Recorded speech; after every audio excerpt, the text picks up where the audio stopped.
Sean Payton looks like a pug.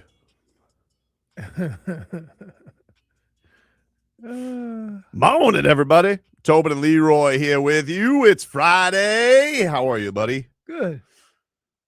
You excited for championship weekend? Feels like it's lacking a little something, doesn't it?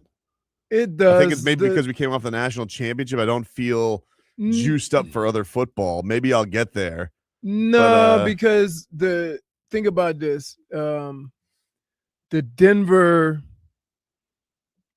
Patriots game kind of lost a little. Very blah. Right. And then when you think of the biggest game, that's on the West Coast. It's a good game. It's a good game. It's a good game. It's got storylines, but right. I don't know. I don't feel the juice. And I don't really know.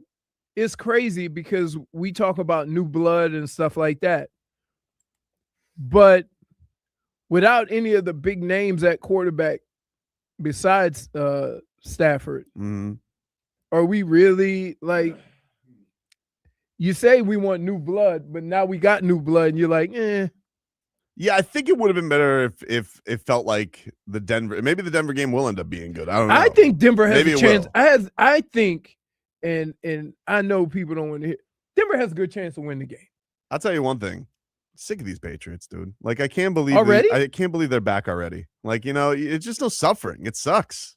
Well, the thing that allowed them to get back sooner. Keep in mind, they had that one off season where they had more money to spend than anybody. They still do. They still do. Right. You see what I'm saying? Yeah, beauty of a rookie QB. Contract QB. It's not even that. It is that. That's the biggest expense in sports.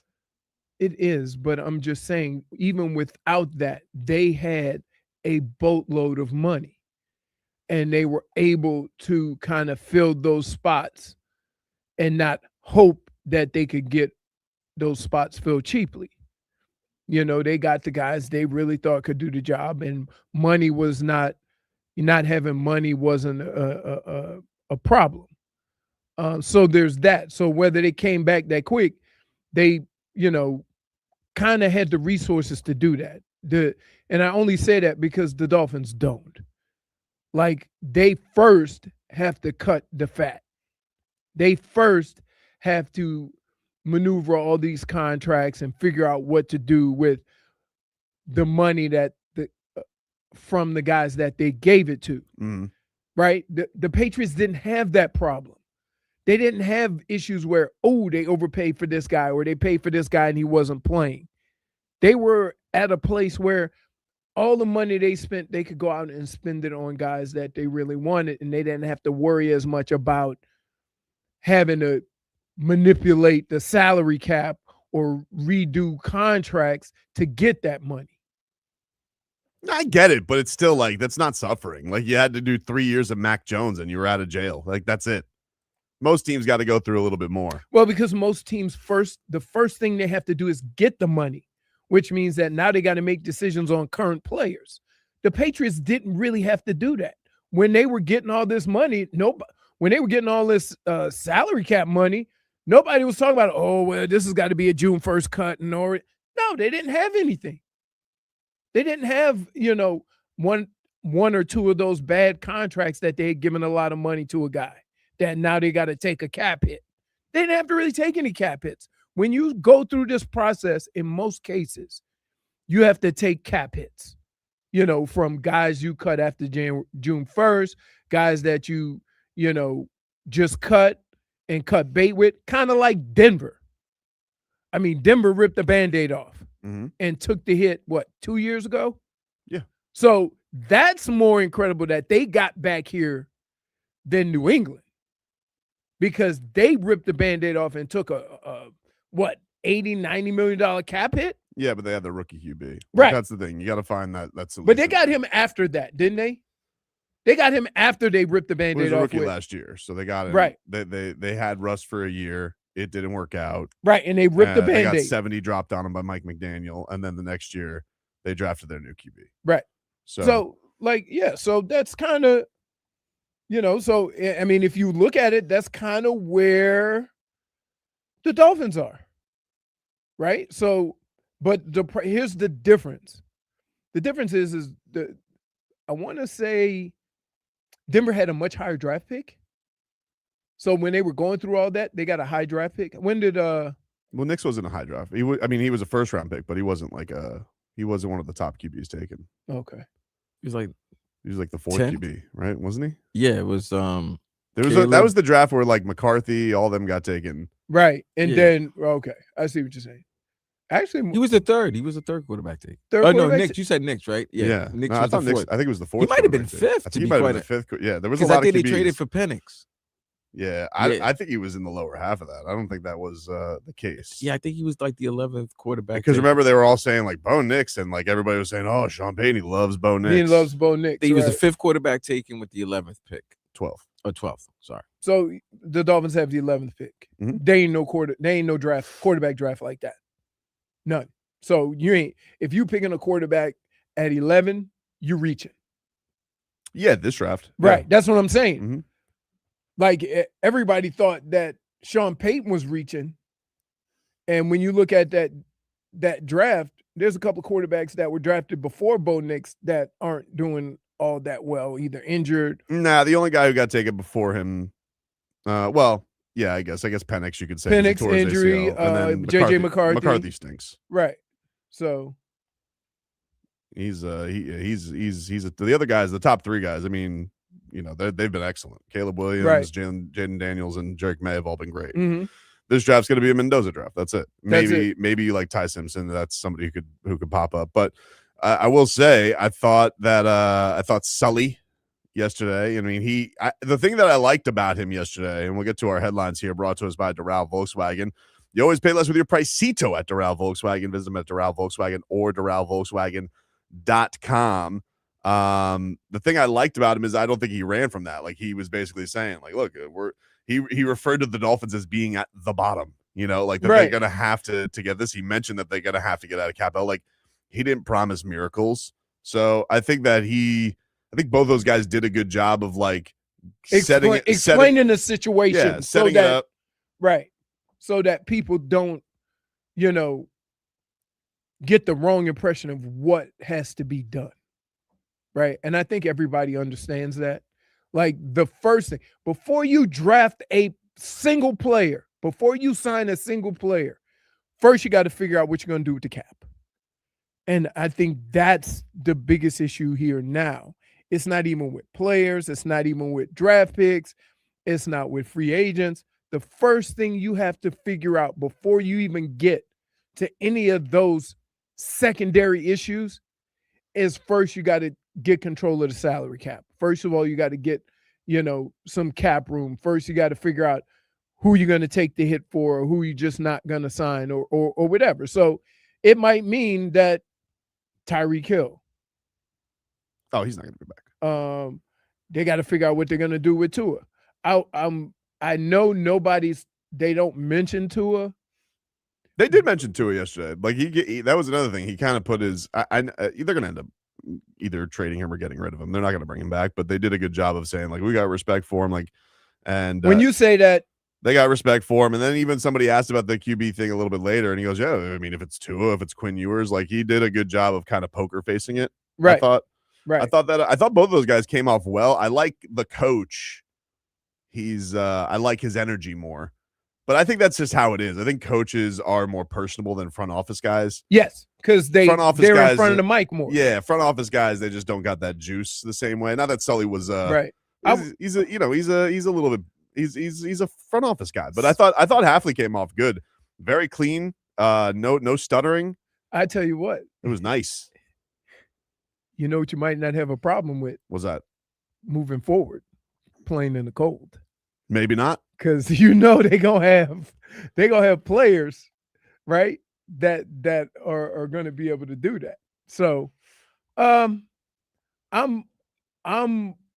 like cool with what, like, I like the press conference. I think it's almost like a breath of fresh air having the two guys who are almost brothers. Did you hear the story today on Joe Rose? No. Oh, What? did you hear that, Vlad? No. You have to talk about Aikman. Wow. Somebody owes somebody a major apology. No, I don't. Wow. Yeah. Did you hear that story? No, I did not. Oh. Somebody owes somebody a major No, I'll apology. find the clip. Let's play the clip. Like, we'll take a break. If you guys didn't hear the story that he told today, because Hafley was on with Joe this morning.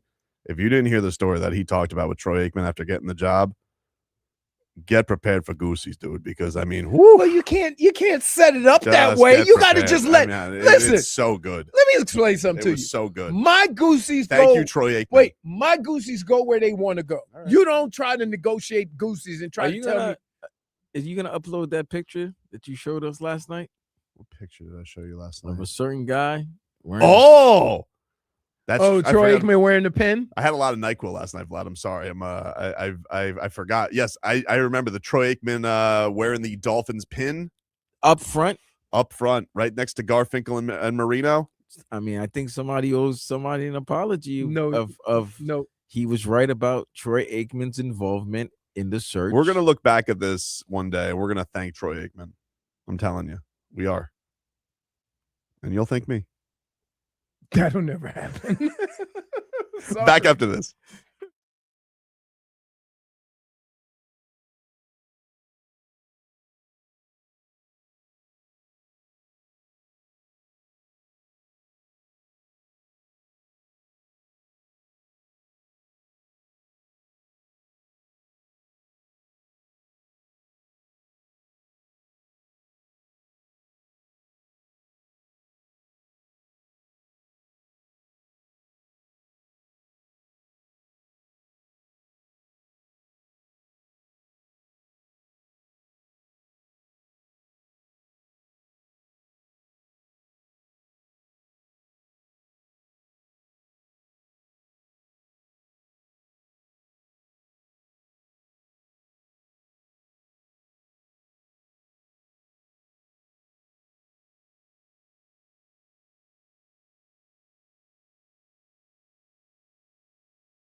What do you mean it's his baby? It's his baby. This is the Troy Aikman search.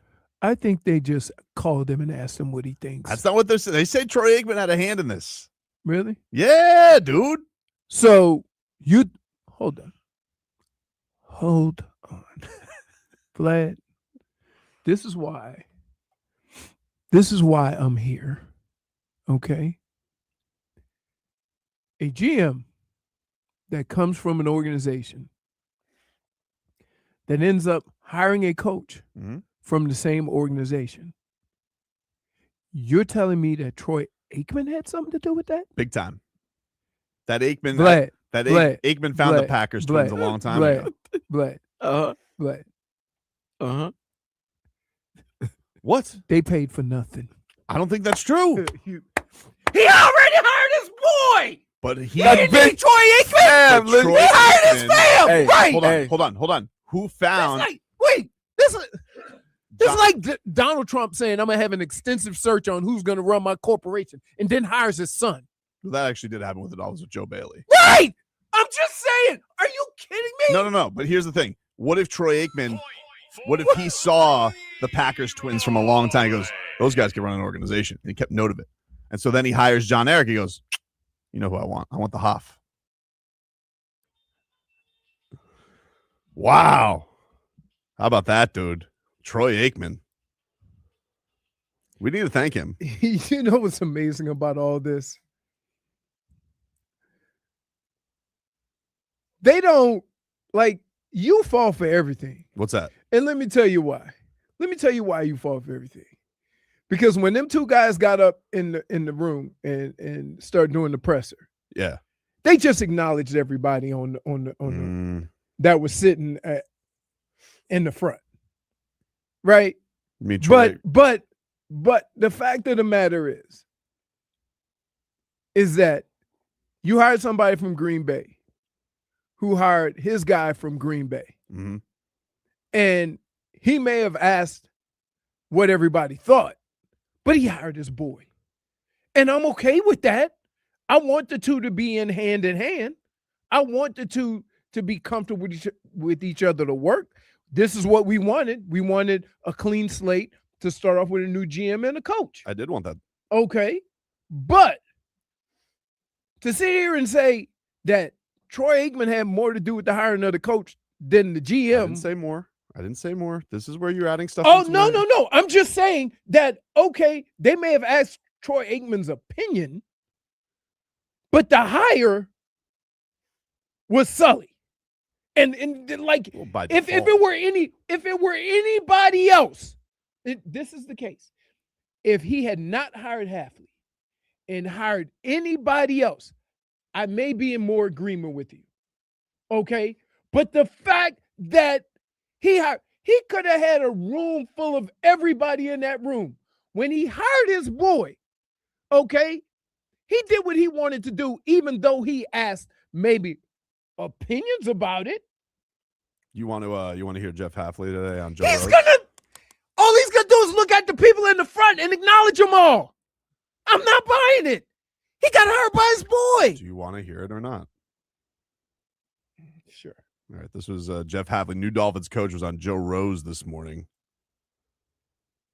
And then all of a sudden it got crazier because now the national championship's going on. So they're like, we have to get to the stadium now. President Trump's going to be here. Everything's going to shut down. The phones are going to turn off. You're not going to be able to get anywhere. So I'm rushing over to the stadium. And here's where something cooler even happened. So we're going through like a back door of the stadium, and I got Troy Aikman and Dan Marino, which for me, I'm like, oh my gosh, like think about this, right? I got Dan Marino and Troy Aikman with me. Like, who am I? And Troy takes a case of beer out of his car. And I said, Troy, dude, I loved you. And now I like you even more. You bring your own beer into the national champ. And I mean, his own beer, his brand. Right. And he's like, yeah, Jeff, we just got to put it on ice and get it cooler. I was like, you are the man. Like this guy, like I love this place already.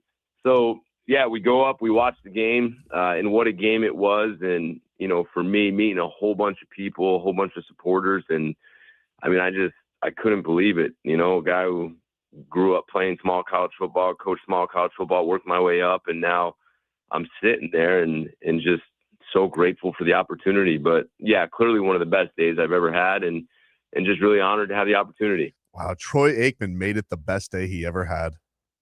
Point Now, for Tobin. this is what I love. His own beer. This is what I love about this, right? He was fanboying about Troy Aikman and his beer, and that's fine. Who wouldn't? Exactly. Bless you, dude. I hope you're not catching what I got. No. So, but at no point in time in that story did he ever say one of the main reasons why I'm here is Troy Aikman. He was just fanboying. All right. I'm just saying. He's walking with Dan Marino and Troy hobnobbing with Aikman. the two Right. of 'em. So he's walking with the guy, He's fanboying, which is fine. but I'm they don't like- have to walk with him, Leroy. They don't have to. He doesn't have to give him a case of beer. I of mean, his Dan own. could walk with Joe Rose. But what does one have to do with the other?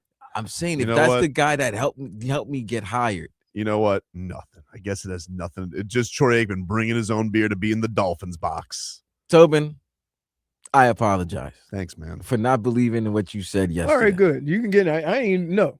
Absolutely. Just because not. you're stubborn. That's why. I'm not stubborn. I saw the look on your face. I'm not stubborn at all.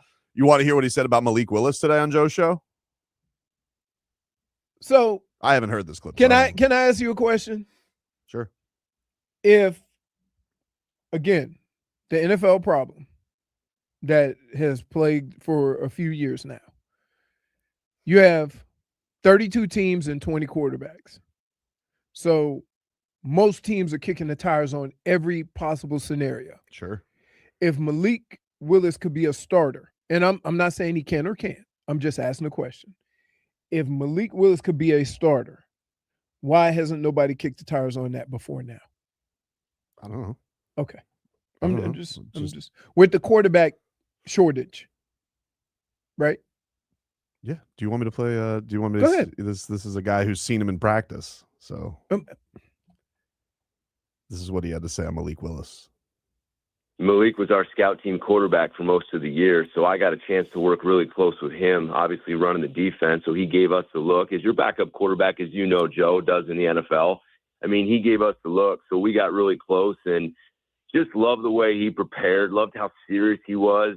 I mean, he's the guy that after a good defensive performance would come up to me and, you know, say, hey, coach, great job. Wow, what a defensive performance. And I'd always look at him. And sometimes I'd even get to say to him, I'd say, shoot, Malik, you had more yards running and passing than the quarterback we played today. So I appreciate all your hard work and effort. But just being in Green Bay and you know, a couple of times when Jordan couldn't play in the 2 years I was there, I mean, I think Malik went in and won just about every game. He's a great athlete. He's smart. He can throw it. He can make off-scheduled plays.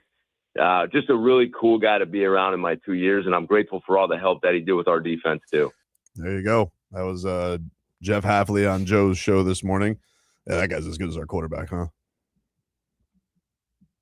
Not saying it's right or wrong. I'm just saying it sounds like it. Sounds like a guy he's got a lot of respect for.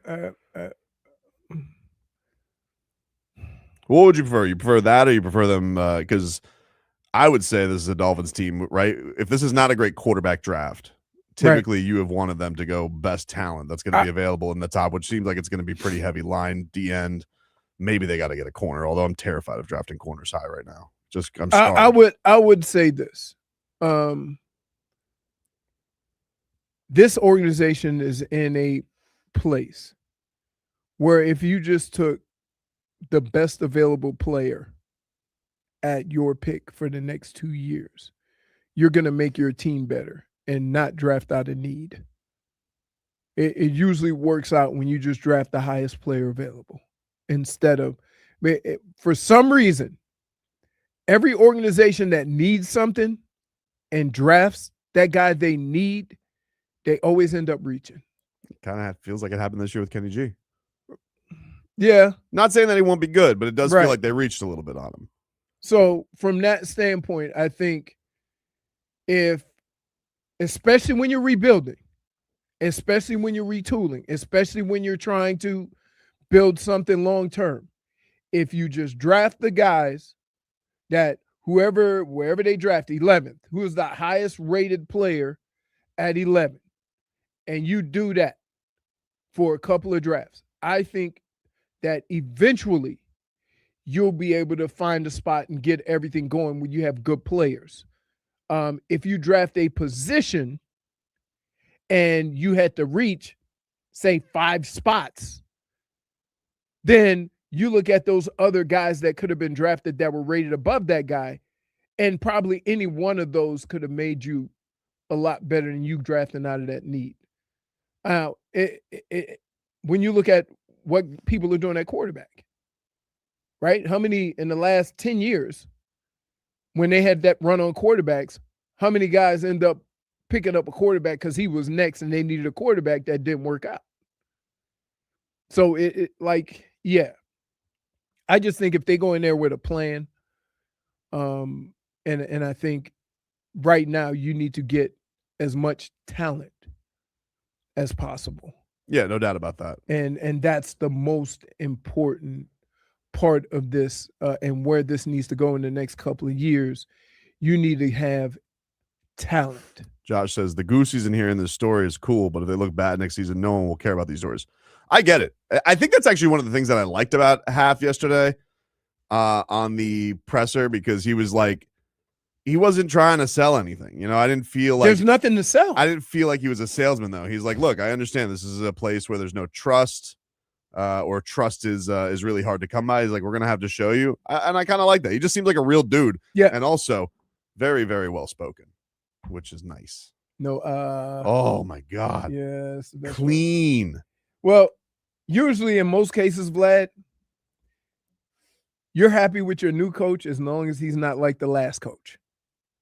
Right? So we can go.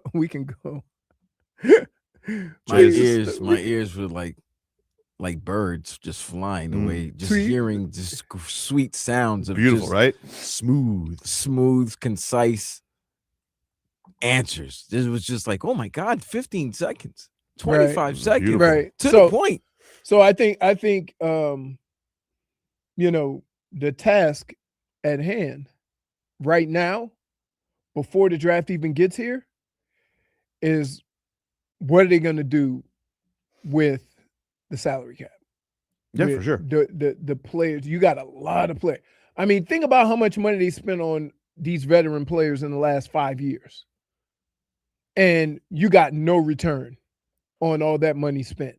Yeah. Well, and so now I wouldn't be surprised if they went from one of the older teams to one of the younger teams. Agreed. In 1 year.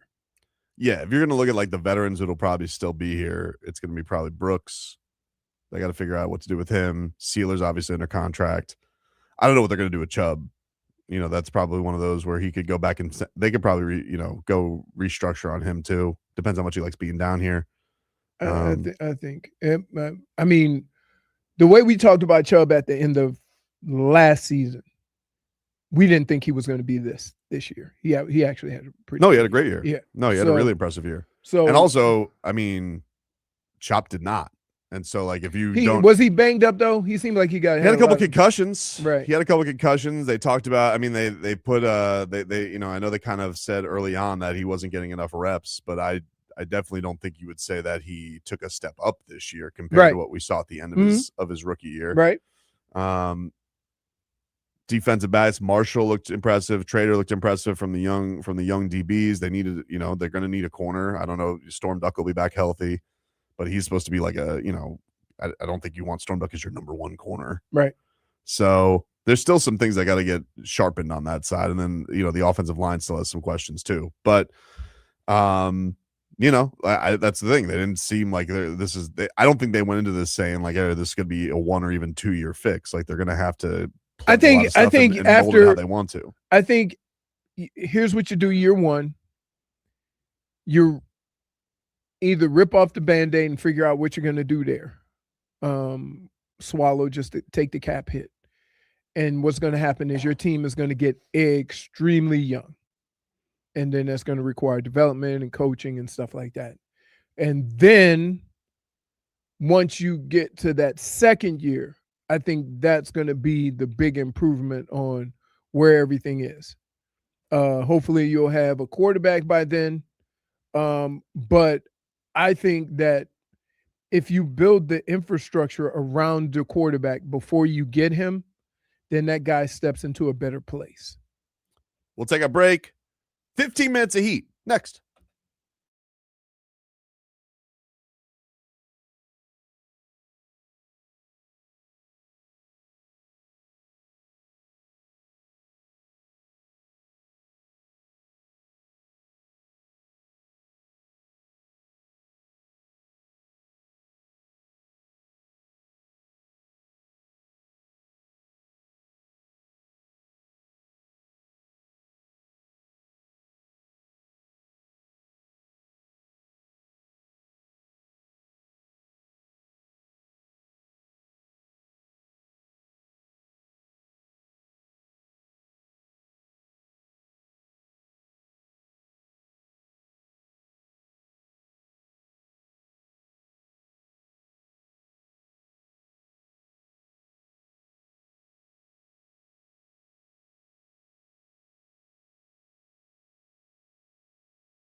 15 minutes of heat here, brought to you by Doral Kia. You always pay less with your Pricito at Doral Kia. Visit us at Doral Kia or DoralKia.com. Miami Heat, they lose last night to the Portland Trail Blazers.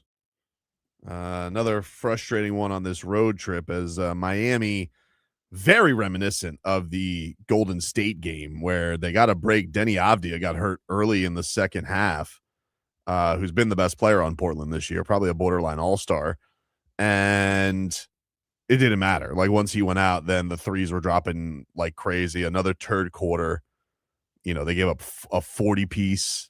Because you'd probably look at some of the offensive numbers outside of the three-point column. Yeah, some guys had some nice games last night. Bam had a season-high 32. Simone keeps playing good. I like what Myron Gardner's bringing to the table, but they couldn't hit the broadside of a barn last night from three-point land. Norm had a tough day shooting. Wiggins had a tough day shooting. Bam couldn't hit threes. And then they hit, I think, 21. Mm-hmm. There were a couple things that are concerning, though, with Miami, because they did get it to like 7 early on in the fourth quarter after a couple of great plays by Myron and Simone, who were huge yesterday. But Eric Reed pointed this out. They were going into last night. They were 1-17 after trailing after 3. So they have 1 fourth quarter comeback this year. So now that's 1-18. That's a pretty concerning thing. And then, dude, man, Jović stinks. Because the way you catch up when you're down is shooting a basketball. And when they shoot poorly, which has been a lot, yep, that becomes difficult. Like the 3-point shot is supposed to be the great equalizer. Unless you don't shoot the 3-point shot well. That makes it hard to come back. Yeah. But Jović, yeah, he was bad yesterday. Are you done with Nico? Oh, I'm not done with him. He's my guy, but he's stunk. No, I got to tell you. He's stunk. I got to tell you, the words that you're using right now would not suggest. I can't say what it is. I'm not a liar. You could say a lot of things about me, but I'm honest Tobes. I'm going to call it like I see it. You just lied right there. What are you talking about, dude? Wait, how do you talk about being honest while lying about talking about your honesty? That is the that is the craziest thing I've ever heard. -1. How so? Dude, for Sass. Come on. I'm calling it like I see it. You are For lying. Yes. For deception. What? He stinks right now. He had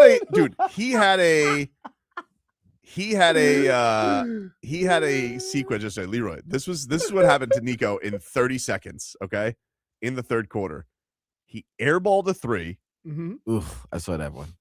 Comes back, gets the rebound, throws it right to a Blazer, swings it right back, and fouls the 3-point shooter. Wow. It was definitely a clip in Shaqtin' a Fool. Oh, it's gonna be not. It could be not top 10. It could be Shaq. Was it a clip of Shaqtin' a Fool? No, it could be. It'll probably be next week. It definitely could be. That's what I'm just saying. It could be. It definitely could. It was Shaqtin' a Fool worthy. And yeah, I don't know what to do. Like he's not been good. I know that he doesn't love playing the 5, but Kalel is back at home. They sent him home because he's at the hamstring injury, so he's out for the rest of this trip. And they need him, and he's been a letdown. They needed Kalel 2 weeks ago, and Spo decided. So I don't know what that whole situation is. Well, his hamstring hurts. Yeah, all right. His hamstring hurts. He needs to get this going. But I'm telling you, dude, you have absolutely no scoring, no consistency. Honestly, you know what the 3-point shooting that got him yesterday, but the defense has been really bad. They've given up, I think, 115 in like 9 straight games, and Spo is not happy about that. Well, why don't you get some size in there? He's hurt. I know, but even he's hurt. You're saying that now.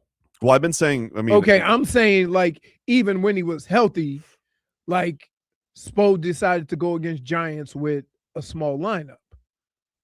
Like, you're not athletic. Huh? The team's not athletic. The Heat? Yeah, they don't move well. Yeah, I mean, I don't want to say all of them are cones. Like Wiggins plays hard. Davion didn't play yesterday, did he? Davion did not play. Davion hurt his shoulder again against the Kings. So Davion not being there. So I mean, listen, they were very banged up going into that game yesterday. Right. I mean, it is what it is. I know nobody wants to ever hear that, but they were. And Bam looked tired being the offensive weapon and having to cover everybody's mistakes playing defense. That is what he has to do. But he had, I mean, like, to his credit, he had a good scoring game. Oh no, he was abusing Klingon. But yeah, I remain at the point where like these next 2 weeks, I feel like have to define some kind of era of where the Heat are going to go, right? And I'm not even saying go get Giannis. I'm not even saying go get Ja.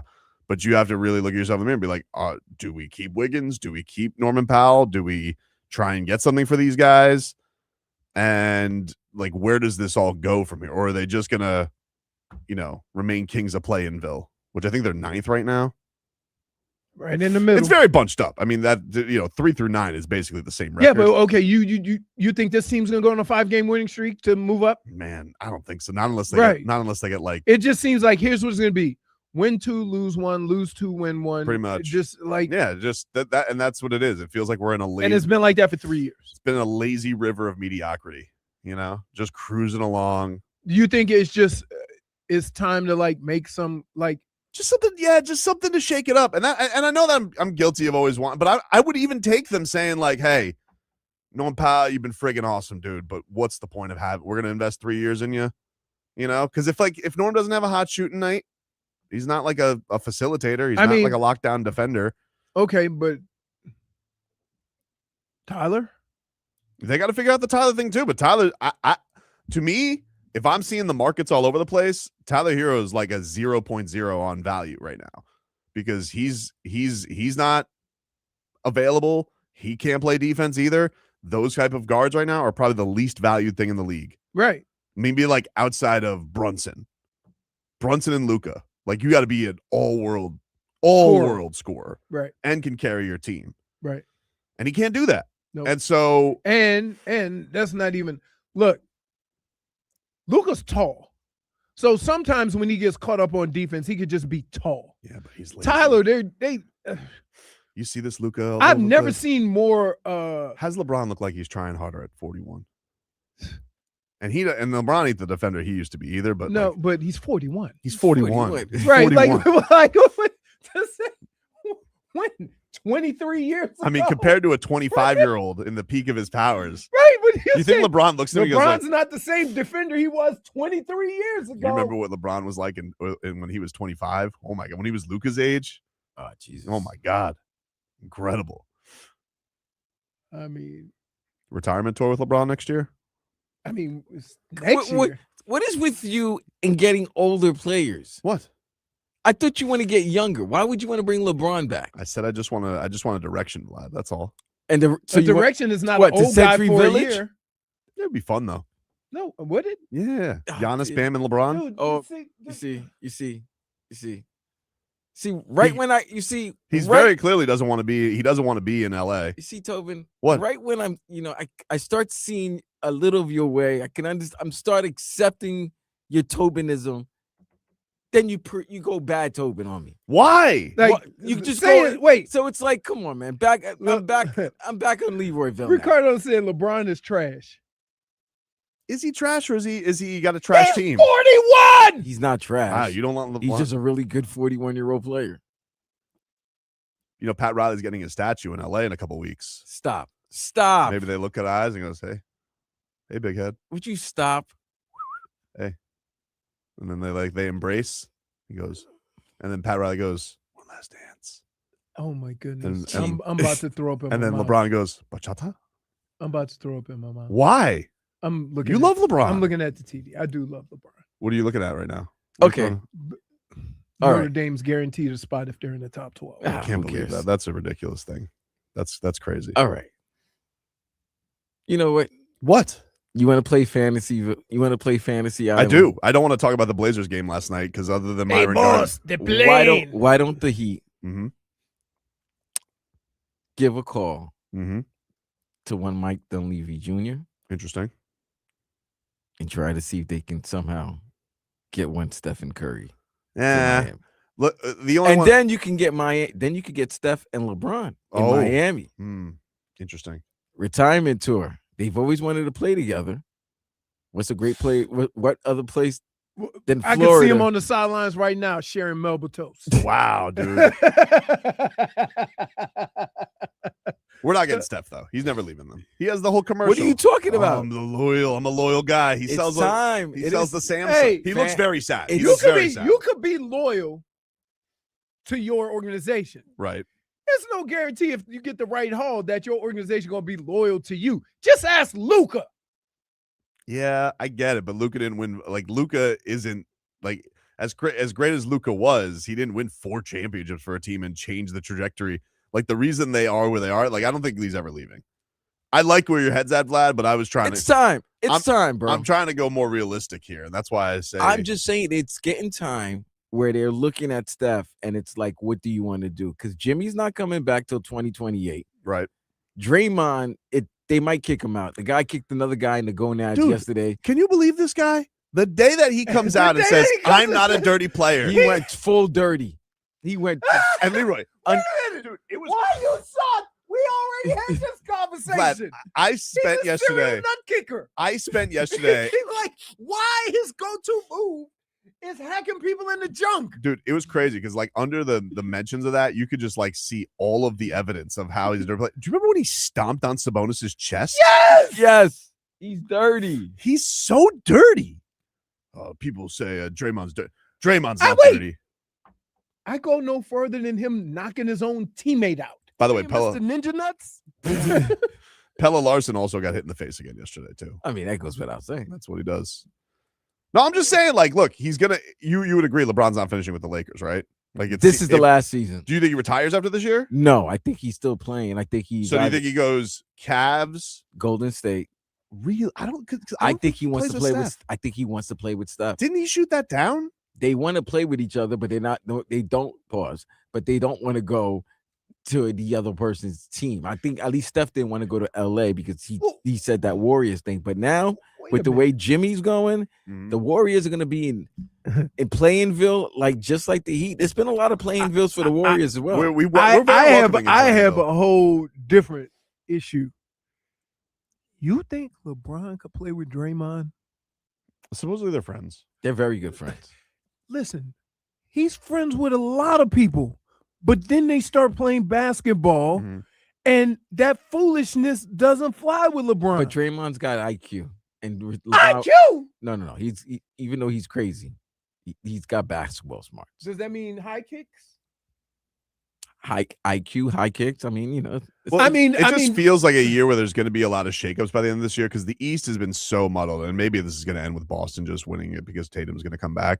But the rest of it, like the Knicks, are kind of on shaky legs. The oh, they're Cavs, shaky legs. the Cavs hate Kenny Atkinson, which I love because he is a mortal enemy of mine forever. So I'm happy that this is so. Like LeBron's either going to go. Is he going to go do the Cleveland thing again for his last dance because he hates Dan Gilbert? But it would only be right if it comes full circle, Maybe this is full circle. You ever think of that? No, Most championships with one That's franchise. what you need a 42-year-old. Come on, it'd be fun. Dwayne Wade's last season was fun. I'm just saying. Listen, playing. Steph Curry, Wasn't even playing. We didn't make the playoffs. LeBron James, state So, of Florida, like, do you want to There get was no better or plan. do you want to feel good? senior I citizen. don't know what I want. Because that, dude, I mean, I'd like you them- like your suggestions the last week. None of them Mhm. have actually suggested that these moves would make the Heat better. None of them. That's not true. Ja does not make the Heat better. I could have used them last night in the fourth. Ja does not make the Heat better. They're shooting threes. Ja is doing layups. That doesn't help. Doesn't- Not in those situations. You can kick to a shooter. They ain't making shots. I know. What are you kicking to? Like, you trying to make this work, dude. It ain't gonna work. The Ja thing ain't gonna work. The LeBron thing ain't gonna. It doesn't make your team better.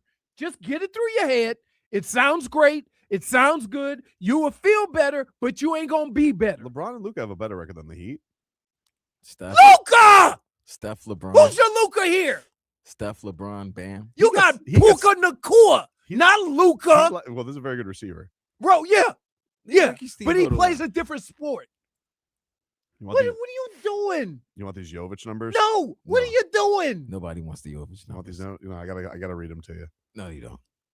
18 minutes a game, or just under 19. Triple single. Dude, dude. Yes. Somebody said Leroy never likes anything. Listen to this. Jović, dude. 8 points. Oof. Under 4 rebounds. He's 6'11". Under 3 assists. Shooting. He's percentage. shooting 30. from the field. In his 30s? 37%. Oh my God. From 3, 28.5. Don't shoot. That's terrible. Yeah. What happened to my guy? What happened to my brate? Huh? What happened to my brate? He needs to go back to that strip club in Boston. What happened? I I watched Eurobasket. Yeah, you still paying for that subscription. Take a break. More to come. Back after this.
I've never drank so much tea. I feel British. Powering through it, though, ladies and gentlemen, here on a Friday. Tobin and Leroy here with you. You want to tell him or you want me to tell him? Glad. No, I got to let you tell it. No, please. So we'll get to our headlines here. Brought to us by Doral Volkswagen. You always pay less with your price seat at Doral Volkswagen. Visit them at Doral Volkswagen or DoralVolkswagen.com. So here's why you know you boys, right? Who were we talking about? We were talking about. You were talking about they're going to keep the playoff 12 team. They're going to keep it to 12. And Notre Dame right. has this guarantee. Right. And then I said Alabama shouldn't have been in the playoffs because they got motorboated right out. And then so I'm walking out and he goes, I like motorboat, but you probably meant boat race. And so and he just kind of nonchalant.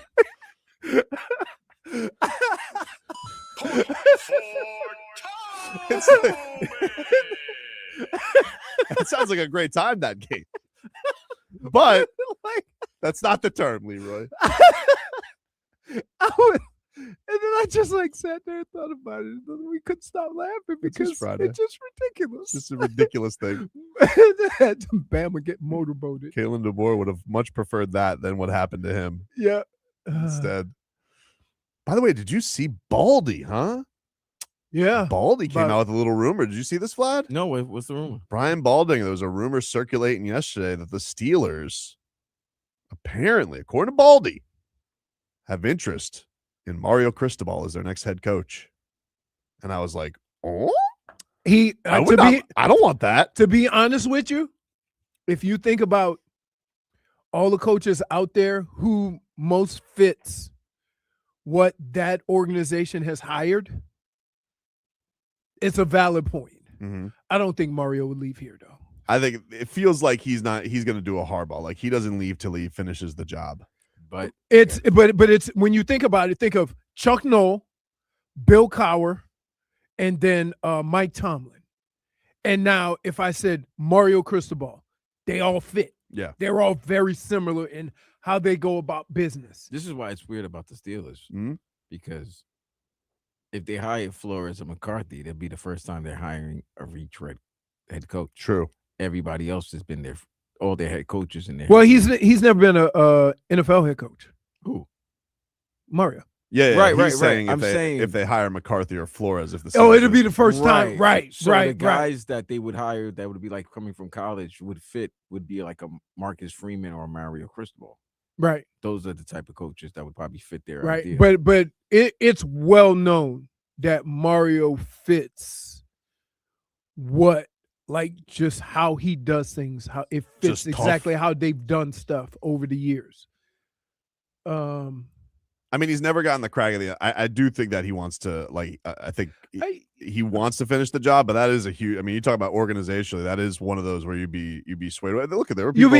One thing about Pittsburgh is if you got a job there, you'd be secure in your job for a long time, right? Because they hire that guy and then just let him do his thing. So I don't know, but I also feel like Mario's at the point too. It's a big decision because it's like you're at the point. I think everybody's like, hey, he's our guy forever. You think college coaches, and here's what I would say. At some point in time, all of the coaches, it's not that they get tired of the coaching, the process, the recruiting, or whatever. But when you've added that other part of it with the NIL and not necessarily developing players, but you got to bring players in who can play right away. Otherwise, they're going to go somewhere else. You think that becomes the exhausting part of college athletics instead of just the whole process of coaching and recruiting and stuff like that? I would think that, but he seems to love that part more than a lot of coaches do. Like, I don't think Lane Kiffin loves that. I don't think that there's a lot of coaches that do like to be boots on the ground because he even seems to dig when he gets to go get guys he wanted to recruit and then he gets another crack at them. Right. Like that happened with CJ Daniels. Like right. He was excited. So I don't think he's at that point. I think that he likes I think that he loves the grind of college football. Mm-hmm. And I do think that there's an element to him that he is going to try and get this thing all the way. Look, the Canes are going to pay him oodles of money. It's not in at this point. It's not even about money. It's just about like what you want to do. You say Mario's agent trying to get an extension. Now, I don't think he even needs an extension. They're going to take care of Mario. Everybody needs an extension. No, but they're going to take there. And a lot of times when you get to the playoff and stuff like that, you have a built-in extension. Mm-hmm. Or as far as not even an extension, but increase or bonuses and stuff like that. So, I don't know, man. Like, would you rather be Mario and get a bonus and extension for make to the final game, or being the Duke coach who won the ACC and got an extension for being 7-5 and got his quarterback taken away? Right. Or they suing. Well, good luck. I don't understand. Pringle's back, by the way. Pringle is Yes. He is taking his he did the old portal hokey pokey. By the way, I just like to point out, reading all these comments on the Twitch and YouTube, right? Right. It's crazy what 1 year does, right? With people not wanting him to leave. Oh yeah, Yeah. not wanting him to leave. That happens all the time. They've been trying to fire Ryan Day for 5 years. Yeah, nobody's remembering the Georgia Tech game from a couple of years ago. The not taking the knee. Winning fixes that. That's all forgotten now. Winning fixes that. These are the same people that wanted him, that were ripping him, by the way. Right. I just wanted to point that out to you. Look, I think I think of all the guys who probably could go to the pros. I think he likes the pro style. He likes the toughness in trenches. Like, I think he's got a lot of philosophies where people will snoop around him. I think he's obviously got the respect because he has all the respect of all those legends too who played here. I think that he wants to finish the job. I do think that yes. If there comes a day where the Canes, when he gets them over the top, like Jim Harbaugh did with Michigan, then I think all bets are off. Like, you've kind of done what you set out here to do. Now he may not. He may be a lifer, which I could see as well. But I don't think it's a threat until he finishes it. I just think that when you say Mario and you say the University of Miami, it just goes together. Now, especially now that he's having success. For sure. And I think with all of these jobs, once you get into a groove of the NIL, the recruiting, the portal transfer, when you get into a groove of all this, it's not as stressful as it could be for a coach, say like Nick Saban, that it was all of a sudden how he had to do things changed, right? So he's familiar with the whole process and has been. And I think this part of it is, right in his wheelhouse now. So I don't know if he would leave because of all the way all the other guys have.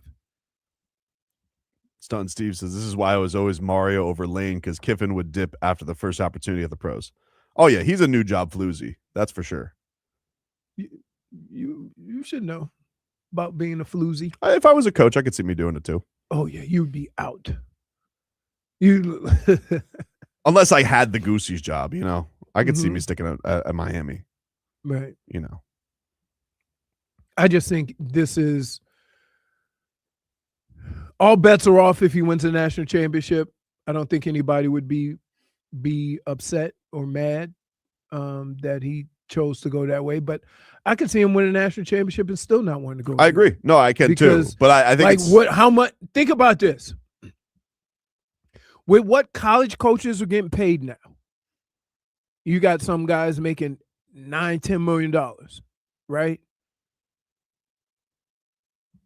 What's the challenge of going to the NFL? You're actually going to take a pay cut. You got less control. So, yeah. And I agree. And college gives you a soft landing if things go a little sideways. The NFL does not. The other thing with college that's becoming so pro too. Like it does feel like you can go and make your move. So like, if you thought to yourself, oh man, we're losing Carson Beck, what do I do? It's like, nah, I can go find my next quarterback. We have the ability to go do that. At some point, you does have, that catch up to you? I'm always curious about that. I don't know. Like they're putting quarterback, they're going to get another quarterback, they're going to get another It's quarterback. gonna catch up. If to you. it doesn't There'll be a work year out, where- are you going to be in a lot of trouble because you didn't develop your own quarterback? There probably will come a year where that does happen, but today's not that day. then that means whatever highly recruited high school quarterback is pretty much gonna probably have to play immediately. Not necessarily. Because, no, I know. Listen, man, Arch is different. Arch's family is. There's it's a settled. couple of guys though. There's a couple of guys that have sat for a year or two. They might have. You're not sitting for 2 years if you're getting NIL money and If you're getting here's the kicker. If you're getting NIL money and you can't come out until your third year, it's okay. But we're also seeing a thing now where like most of these teams are getting their quarterbacks. Like they're bringing them in. Oh, because they're paying whatever it Yeah, takes. they're just experience. Right. You know, you bring them right in for the situation. Like that feels like a very novel old concept to be like, oh, we're gonna recruit our guy from the cradle. You know, because like, But I think if you do that and give him NIL money, right, and then say we're going to develop, you're going to play your second, maybe third year. He can't leave before the third year, so that NIL money keeps him in place. You understand what I'm saying? if they did it right, but they don't have any rules right now. It's just kind of willy-nilly. What do you mean? You can go whenever now. No, I understand that, but why here?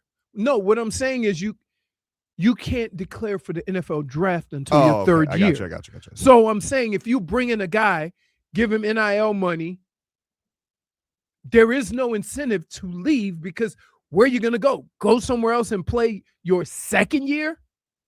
Right? So the way the NIL is, if you bring a young quarterback in, maybe he plays his second year, maybe he doesn't play till his third year, but he's being rewarded for what they think of him.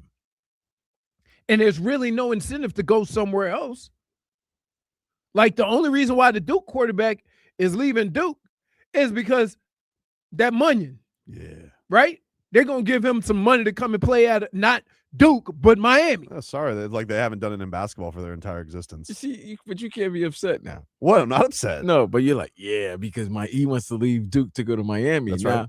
if a Miami player wants to leave Miami to go to another team, you can't be upset with that other team. I'm not gonna be Yes. upset. Okay. I'm not All gonna be right. upset. No, Like hey, when I saw Pringle was gonna maybe leave, I'm like, that sucks. But I kind of get like if Fletcher's coming back, you're looking at it, you're like, no, I want to go be the starting dude. As in my second yeyear, I get it. I get it. The Canes are gonna get burned on it from time to time. It's gonna happen. But I think if you accept that that's the game, that's the game. I see, and I think that depending on once you get to the third and fourth years, then there's going to be a lot of movement because you're just trying to position yourself for whatever money, whatever. But I think the first and second years, there's less of that simply because, like, if you got a good NIL deal, you can't leave and go to the pros anyway. Yeah. No, I get you. So it's all in how you do it when you recruit these kids to be honest with them and let them know. It's not going to be a situation like what happened in Michigan. Michigan, that kid had to play right away, and they depended on him as a freshman. No, he's already been through a lot of chaos. Right. That's what I'm saying. See that thing that came out with the player saying that players were blackmailing Sharon? Nasty work. That's crazy, dude. Dude, I'm gonna tell you like this. At no point in time, and here's the funny thing about it. He was in court yesterday, by the way. Huh? He was in court yesterday for his appearance. At no point in time, I don't think I've ever, even if I didn't like a coach, I don't think I would ever go to that level. Right. Right? That's nasty work. It is. That's nasty that you are a player. Well, one of the receivers was upset because he wasn't getting playing time, and he claims that everybody knows that I was the best player in practice, but other players were threatening the coach, and so they're playing over him. And this is the society we live in now. It can't be like if you lose, if you don't get a spot, if you don't get a job, it can't be because you're not good enough or the other guy's better. it always has to be some underlying reason as to why. Crazy. Right? Because a fan base that ever said that other team was much better than us, they always say the ref screwed us. I don't care what the situation is. The ref screwed us. Buffalo's still complaining about the one catch that wasn't a catch or maybe a catch, and they just overlooked the fact that their quarterback was willy-nilly with the football. Oh, man. We'll take a break. More to come here on the show. Back after this.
Welcome back, everybody.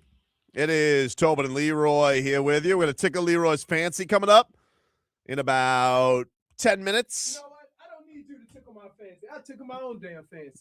That's fair. Especially when you mess up sayings. Hey, yo. I ain't gonna lie. I mean, we couldn't stop laughing. It was hilarious. Oh, That's man. a sign that you're getting old. When you just butcher sayings. That's true. Yeah, that's okay. I'm good with that. You're right. I'm good with that. I'm telling you, dude, I'm feeling these Broncos. All right. I think we're taking them. I think we're taking one of the things that I know that Sean Payton can do. He can put a quarterback in a position to succeed. He ain't gonna just drop him back and say, do what the last guy did. He definitely had to do that with like Drew Brees a lot as Drew Brees' career was winding down. No kidding, because the guy Bridgewater. couldn't bust an egg on the wall. Well, you know, you don't throw it as hard, you know? Yep. No, I know. Jennifer's upset because you're not centered in the camera, by the way. Just FYI. I miss Aggie J-Fick. She was very Aggie yesterday. And I mean Aggie angry. Yeah, because of the traffic? Just everything. Hmm. Traffic, the two ferns, Leroy's dismissiveness. I think we got the idea yesterday as why Stephen Ross probably doesn't talk as much because he's getting old. Forgot the coach's name. Think he's getting dementia? I don't want to say dementia. I just think that I think he's just getting a little long in the tooth. You know, when we were kids, and they say Grandpa's old, and somebody would say, "Yeah, he got that old timers." That's what he called it. He called the old timers. You know, in the hood, you ain't had medical terms for everything. Yesterday, Jon-Eric Sullivan met with the media along with Hafley. He said he was asked about the QB situation and how Green Bay would handle their stuff. The quarterback position, again, is the most important position in sports, in my opinion. Certainly the most important position in football. We're going to invest in that position every year if we can. Now, depending on where we are as a football team, it'll be at different values, but we will draft quarterbacks every year, if not every other year, because I think you have to. You know, if you hit on a guy, great, and if not, if you hit on two, you have trade value. Again, I think if you look at the history of the Green Bay Packers all the way back to Ron Wolf, I mean, Brett Favre's backups were Matt Hasselbeck, Kurt Warner, Aaron Brooks, Ty Detmer. You can go on down the line. I can't say enough about the importance of it, and we'll be very active in acquiring quarterbacks to make sure that room is deep as we can make it. There you go. That was the new GM, Jon-Eric Sullivan, yesterday. That's what they did too. Somebody said, "Man, the way Leroy talks about old quarterbacks, you would think he was Bo Jackson in his time." I'm like, what does one have to do with the other? Yeah, well, what does one thing have to do with the other? I mean, on the old quarterback, I talk about old players. Dr. Toboggan just goes, Ron Wolf. Yeah, Ron Wolf was Great GM. The OG great GM of Green Bay. That's a great GM name. You know what's crazy? That's a team that's had unbelievable GMs, no owner. Yeah. It's the craziest thing. No owner. And in most cases, they don't actually ever get fired. They just kind of. I'd love to know like how it works. Like I know they got like a guy who reps it, but like, does all of Green Bay just gather at the cattle farm? No, vote on no. things? You have a board of. They have a board Hmm. that does all that. Even though they don't have ownership, they have a board. I'm almost positive that's how it works. But like they're fine. Like it works out. Works out. You know why? They don't have to worry about the owner meddling. I wonder if there's not like a Green Bay Littlefinger. He's like trying to work his way up to power. No, it like you can say a lot of things about Green Bay and some of the decisions that they've made as far as their players, but they don't really ever have the stuff that goes on between coaches and GMs and front office and GMs and they don't really have a lot of that stuff. It's almost the same way, you know what? Pittsburgh doesn't have that either. Their ownership hires a coach and then go take a nap. Yep. But Dade South says there's always a little finger. Always.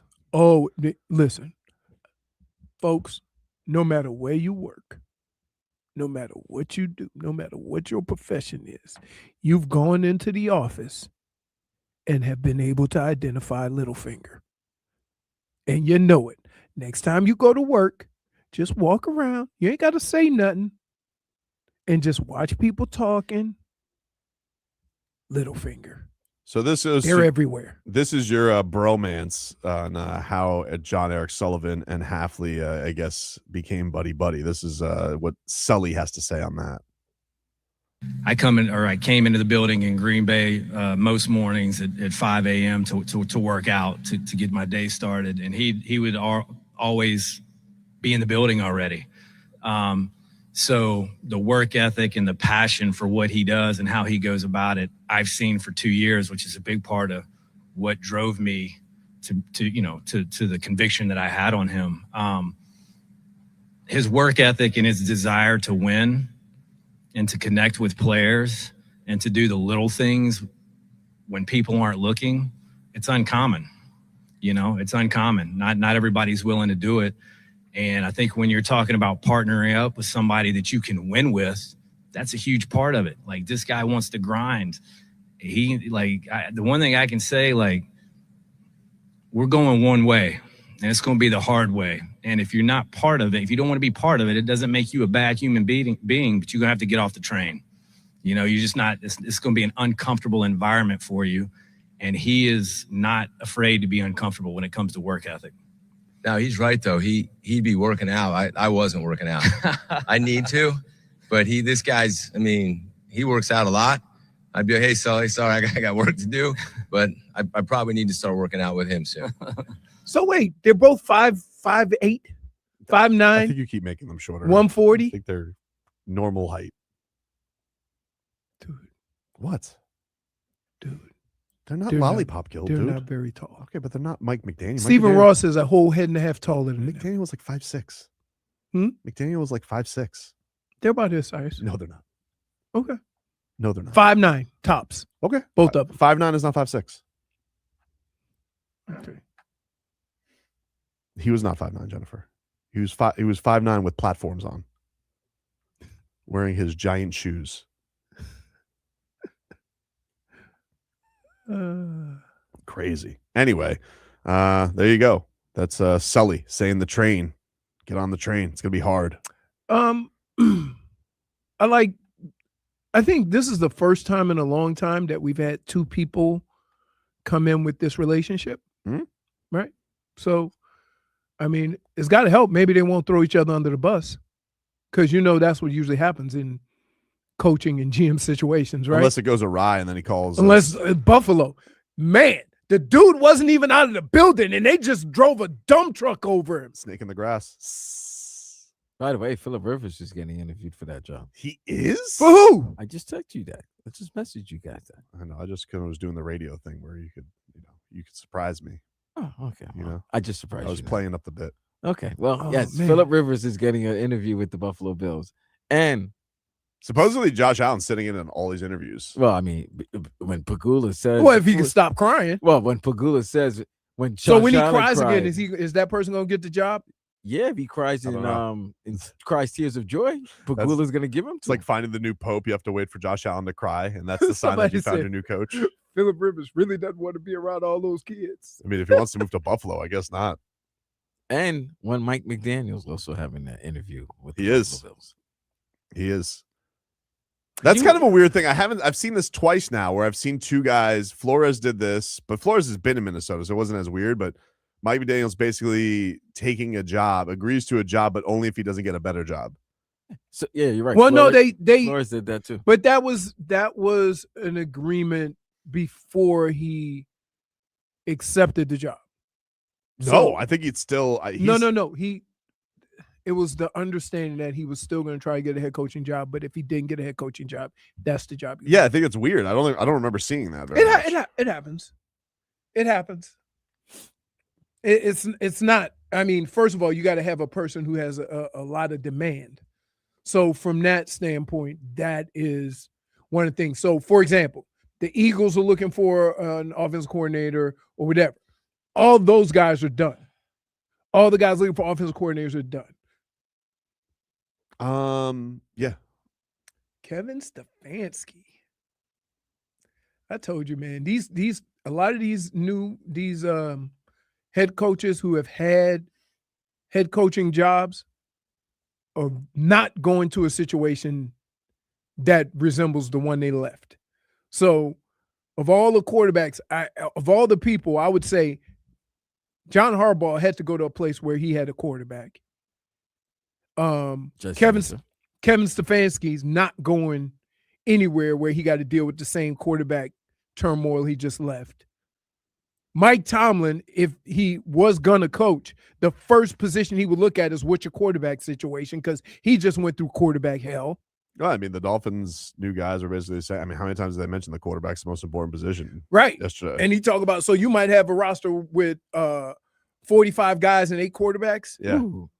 Russell Wilson will be a Miami Dolphin. No, do you think Vlad? No, he won't. Do you think there's something ironic about Phillip Rivers being the head coach of Josh Allen if that happens? Like, Josh Allen is kind of new age Phillip Rivers. He's the Tom Brady of Phillip Rivers.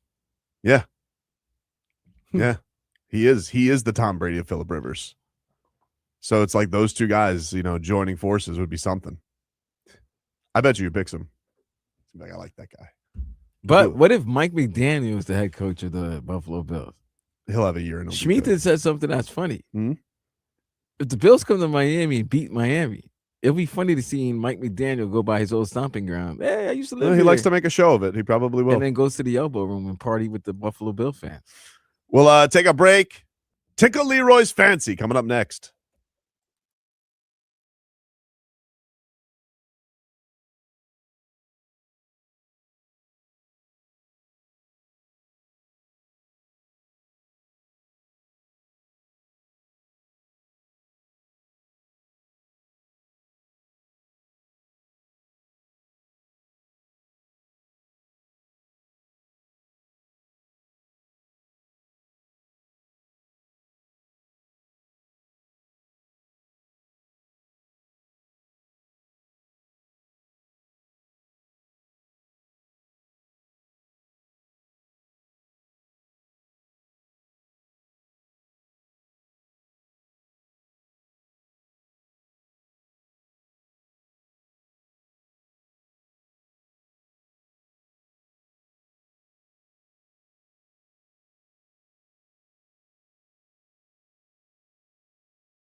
It is time, ladies and gentlemen, to tickle Leroy's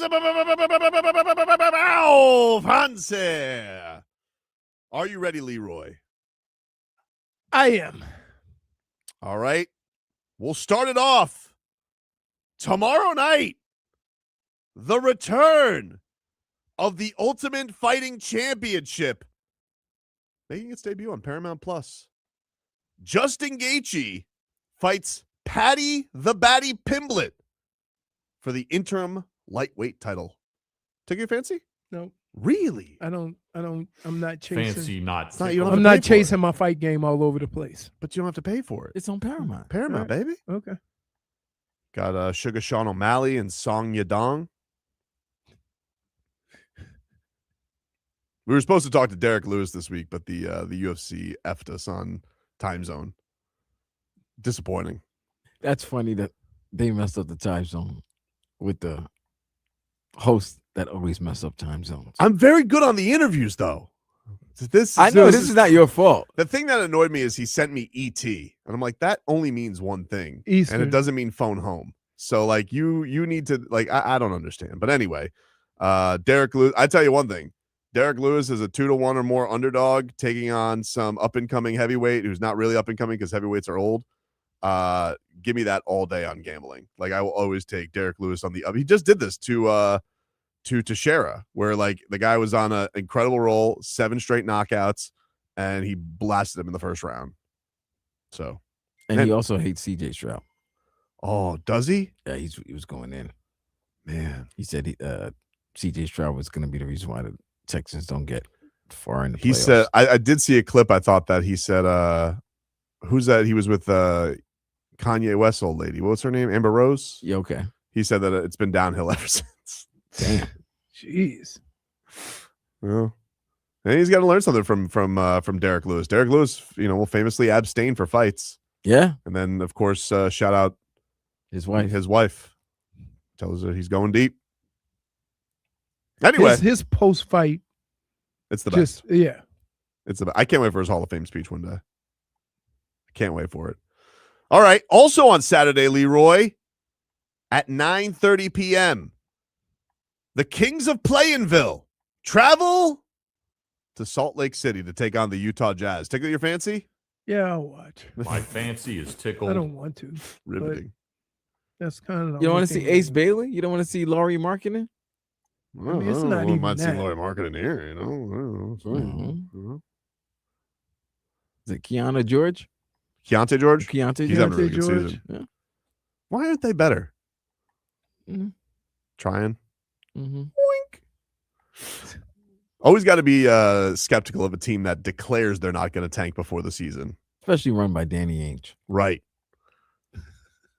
Also at 9:00 on Saturday, Leroy, the Florida Panthers take on the Minnesota Wild. We haven't mentioned the Panthers won last night in a shootout, 2-1 filthy. Great Yep. game. He was talking about it. He was talking about the 1-1 filthy. I was telling Leroy that Yeah. before the show. They Before wanted the a show. shootout. They wanted a shootout. But it- Tarasov's kind of kicking ass lately. Dude, it was a great game. And the third period and overtime, Tarasov was on his head, boy, and he was stopping everything. It was great. Good. Is Bill Zito going to out my guy? Like, I'm worried about this. No, not after the fight. You got to save him. You want, hey, I mean, why are we? Isn't that a good thing? That they have what, an up and coming goalie? Yeah. It's Like, a why good are we? thing. It's Like, a why good are we thing. upset? Why are we upset wanna that they see have it. depth at one of the most important positions on the team? Because the way that this Bill Zito is going to work is he's like, I got Tarasov now on the cheap skis, and I'm going to send $10 million Bob somewhere else. That's called running an I organization. don't And like is there? it. Let me ask you a question. I don't like it. Is there anything Bill Zito could do that would make you not like Bill Zito? This would be on the list. No I way. could- No way. This would be on the list. No one. How you got to trust the guy? But, Do you not have to I trust him? trust Bob. in those hands. So you're saying that with all that Bill Zito has done over the last few years, that if he made that decision, you would have a problem with what I would have Bill a problem with it, yes. Zito- Okay. I would have a then, problem with Then it. you're a buffoon. How am I a buffoon? Because, Sergei Bobrovsky has made all his decisions look genius. again, I'm not saying that Bob can't play. I'm saying if your GM, who you trust, that has gotten you through all of this to 3 straight Stanley Cup finals. I would have a problem with that. We gave a big deal to a 36-year-old Brad Marchand, and we didn't take care of Bobrovsky. I would have a problem with it. Okay. That's just me, though. Even with the backup goalie. We'll see what he does in the playoffs. Like, we'll see. Okay. It's easy to do it on a Thursday night when nobody's watching against the Winnipeg Jets. All right? Let's talk about when the lights are bright and you're alone. Okay. And there's no big goalies are always alone. No, not like this. No Bob over your shoulder. You know Bob's his mentor. He loves Bob. Because Bob's Tarasov's dad was Bob's mentor. That's who he looked up to from the same hometown. Okay, so if Bob looked up to his dad, Mm-hmm. then he got some good lineage. He does have good lineage, but he's not Bobrovsky yet. But he's been good. He's been good. Okay, I'm just saying. I'm just watching you, like, Bill Zito. even if you don't like what Bill Zito does, do you have to trust his decisions based on what he's done in the past? Because that's all I'm saying. This Kachuk, you don't have to be happy with it. Finally gets a point last night. Done hobnobbing, playing some hockey. Wait a minute, the guy just came back. Are you getting on him already? You I don't get you. What? I don't really get you. I don't understand. What's the problem? I don't understand. Like, you're like Dr. Jekyll and Mr. Hyde over here. Like, 1 minute, oh, Chucky's back. He's only played 2 games. I don't like that Panthers fans are kicking Bob out the door. Nobody's kicking Bob out the door. People are kicking him out the door. No, you're the one They're who's kicking him out suggesting the that. door. You're suggesting that. Nobody even had You that brought thought. it up. Nobody even thought about it. You brought it up, saying, "Hey, Bill Zito, if he gets rid of Bob." You brought it up 2 weeks ago. You're the one who's been putting it out. It's a there. contract year. Hey, that's a matter of fact. You're the one who's instigating this. You putting that stuff in the ether. Yeah. I'm not. No, yes, you are. Nobody else mentioned it. Nobody wants to mention it. It wasn't. Glad, did you mention it? Was that on your Everybody else FYP? get extension. No. Leroy, was that? Gets an extension. You brought it No, up, no, let me get and this straight. then you want to crush all the people. No. I'm going to sit here. We got 3 straight runs to the cup, okay?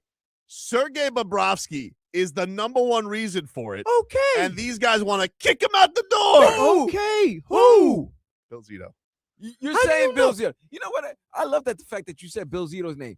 Usually you say people. And when we ask you which people, you say people. But now you're actually saying Bill Zito. And Bill Zito has never mentioned anything of any sort He of doesn't that. have to mention it. He said it with his actions. Where's Bob's extension? You know they have to figure out a way of saving some money when they bring in some Send of one these of guys. these other guys out of here. You're going to get out of Sergei Bobrovsky. Who do you trust more in the playoffs than Sergei Bobrovsky? I know the numbers are bad this year. Oh, my God. So we got to move on. Tickle my fancy, all right?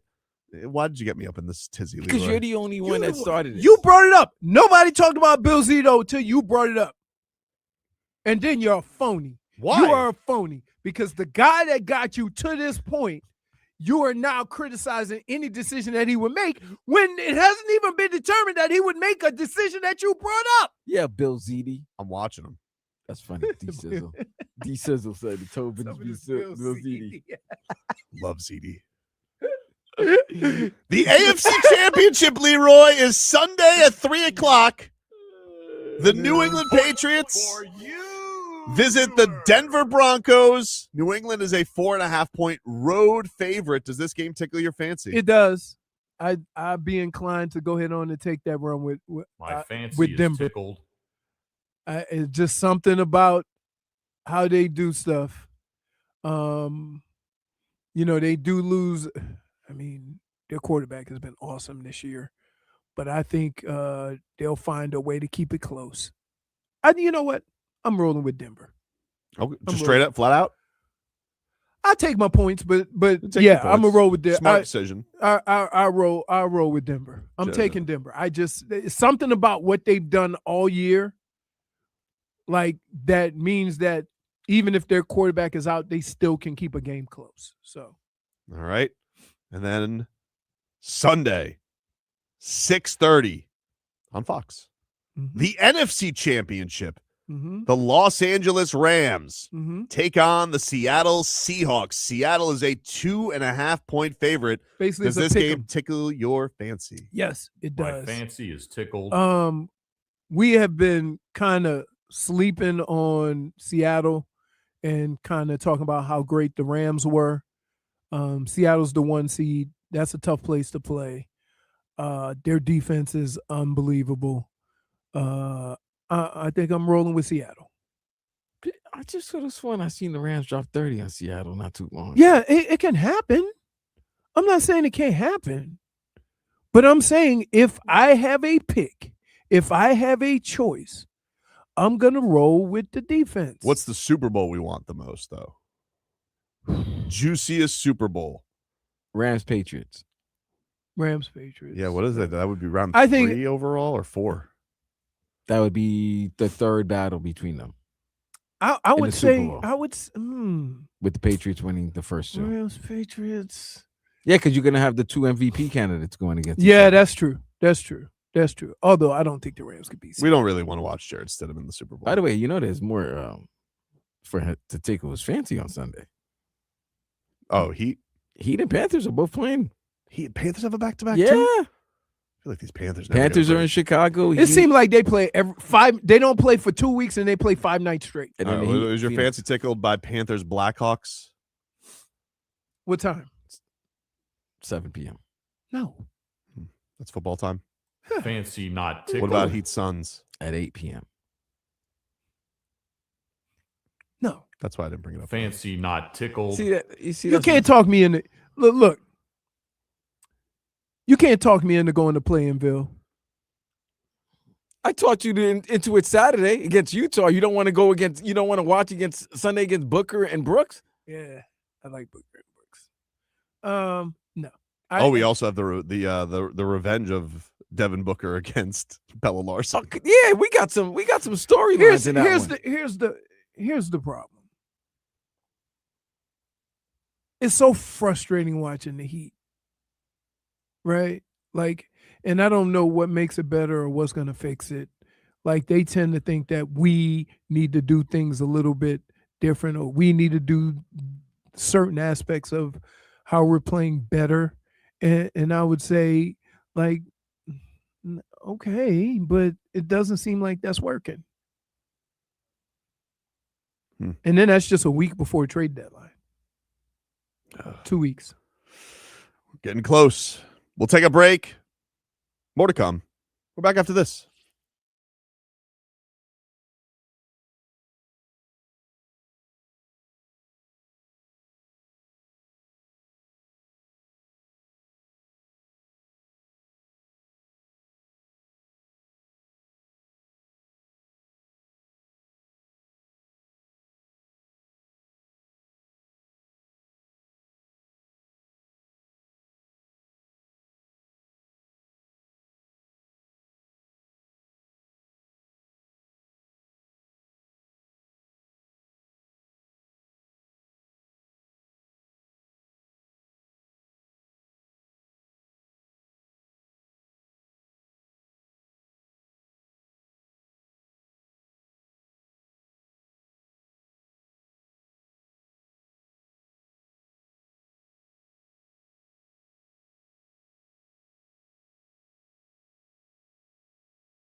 All right, welcome back, everybody. Tobin and Leroy here with you on FM 104.3 WQAM. We'll take you guys up until 2 here on the program. Get us some headlines brought to you by Doral Volkswagen. You always pay less with your Pricito at Doral Volkswagen. Visit them at Doral Volkswagen or DoralVolkswagen.com. As we got our NFL Conference Championships this week. We got UFC returning up tomorrow. The Heat, they lost last night to the Portland Trailblazers. Just got lit up from three-point land by the worst three-point shooting team in the league. Par for the course. That's what happens in Plainville. Weird things happen in Plainville. That's what happens. Here in Plainville, oddities happen.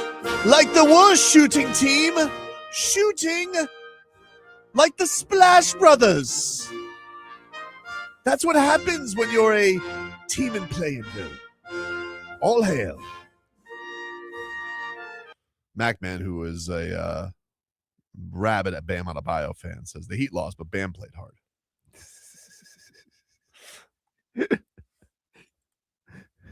I know you were sad last night, MacMan. I know you were sad last night that Bam's efforts were wasted, being a huge Bam Adebayo fan that you are. But yeah, this is not great. West Coast trips are always tough, but certainly being banged up where we're at is not awesome either. This is the last West Coast trip, right? I think so. Because they did the first one really early. Yeah, they went to LA already. Yeah, they did LA already. And then they'll be home next week. They got the Magic. We still got one more pair of Magic tickets to give away? Yes, we do. All right, we got one more pair of Magic tickets to give away. I think they got the Bulls next week, too. That's that crazy Bulls schedule. Yeah. They got to play them 3 times. We call that the Battle of Plainville. Oh, my God. Yep. Is this the best out of – is this like a play-in series for the Plainville? We shall stick to our honor of laying the leaders of Plainville. The Bulls shall not take our land. All hail. All hail.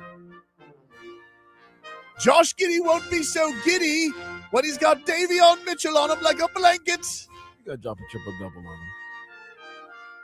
But only in one game, because we know they will split, and then the decisive rubber match for Plainville. You never get too high or too low from 500 in Plainville. Otherwise, you would just be in playoff land.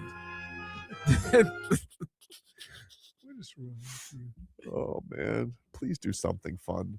I don't care what it is. What do you mean fun, though? Something. Totally. Something, dude. Just give me some action. I want action. But not all action is good action, bro. I would disagree. No, he just wants change for the sake of change, not change to be better. I deserve it.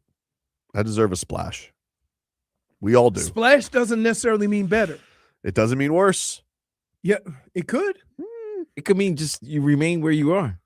That's fine. I'm used to being in Plainville. You just want to see different characters in Plainville? Yes. Yes. Oh, by the way, just found out the spinoff for Game of Thrones started. Oh, okay. What is it called? I don't know. All righty. Sounds like you're on your way to watching it. Yep, I am. Hey, let me ask you a question. Yes. You had Bill Belichick in his first head coaching job, right? Mm-hmm.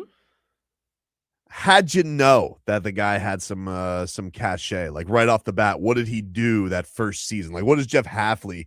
What's the key to getting everybody on your side? The thing that Bill Belichick had was, first of all, he was hard ass. So one of the things that he did was he came in and changed the culture. That means that we practiced 5 straight days of 2-a-days. Right. That means we ran after the second practice. That means like he got a lot of guys out of there that weren't into work. The next thing he did was focus on everybody doing their job. So no matter how tedious, no matter how important, on a given play in a given situation, everybody did their job. Now, here's the kicker. He could go up to anybody on the team and give you some hints on playing the guy across from you, whether it was special teams, defense, offense. And so the more he coached, the more you realize that, man, this guy know what the hell he's talking about. And so that's kind of how he did it. There was some resistance early because we were all tired and exhausted. I mean, think about this. We had a preseason game where we practiced in pads the day before the preseason game. Yeesh. And he was like, you're only going to run like 10 plays. So it's a day off. So he was real, like, it wasn't easy. Then as he did that, like the following year and then the third year, he kind of, okay, I got my guys. Now we're going to start going at this together. So you'll know right away, one, based on how your players respond, and two, based on how they interact, right? Because some coaches, like, you can say what you want about Mike McDaniel, he didn't have bad interactions with any of the players. No, I mean, other than Jalen Ramsey, it doesn't seem like it. Right. It And that but I think he also probably thought like he let veterans do a little bit, maybe more willy-nilly. And that happens on all teams, by the way. Okay. It's only mentioned when your team's losing. So let's stop that. Like, you've had coaches from even back when Jimmy Johnson, he said, yeah, I'm going to treat players differently. Right? So, like, this is nothing new. We only make it a big deal with the losing teams. But coaches that won Super Bowls have admitted, yeah, we treat players differently. You got to know where you fit in. I thought he did a good job yesterday. I honestly, because I went into that press conference, I'm like, I'm going to be same old, same old. I know we were talking to somebody who works here who's like, what's up with the crying? What's with the crying? I'm a girl. I was a little uncomfortable with the crying. And I'm like, J-Fig? No, wasn't J-Fig. We won't reveal. So here's the deal. And this is what my answer was. Defensive coaches and special teams coaches by nature are very, very, very intense, very emotional, because that's just what is needed to get your guys going.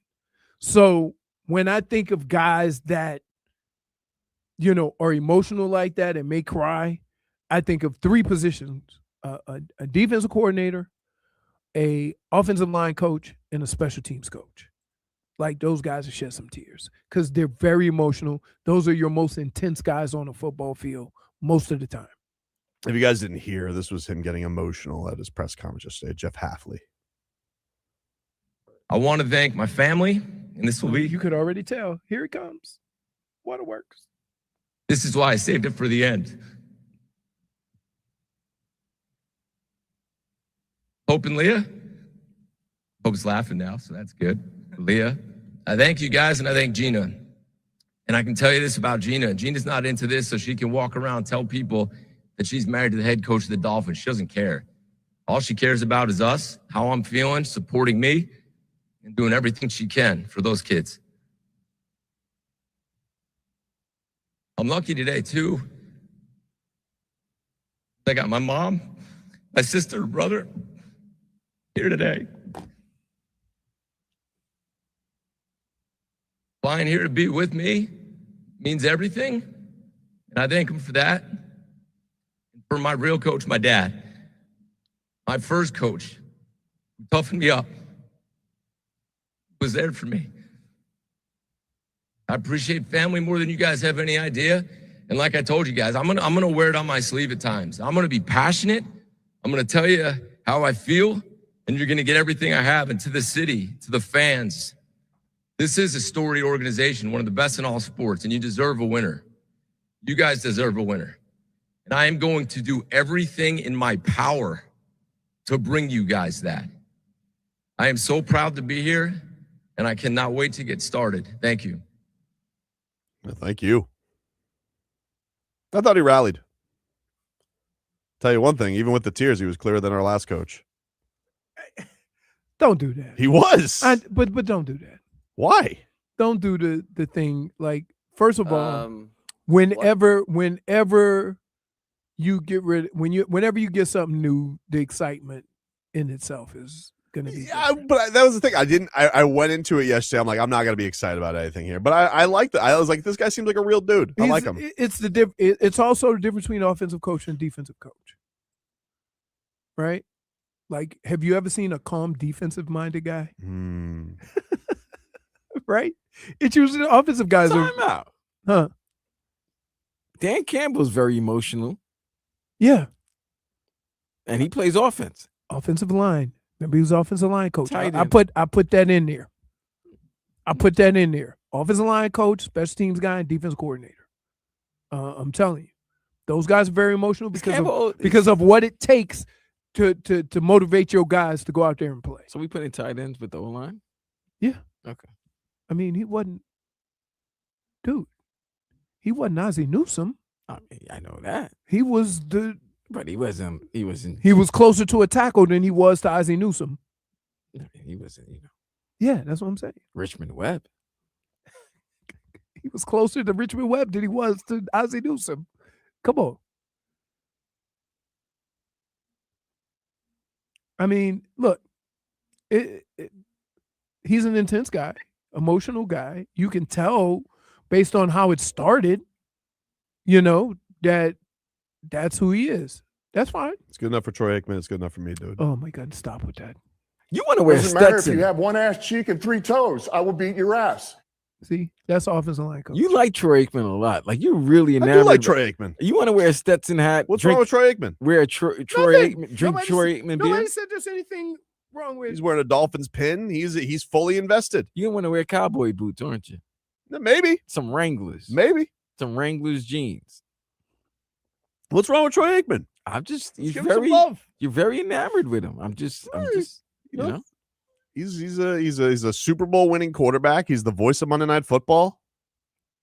White Jay-Z. Some say that.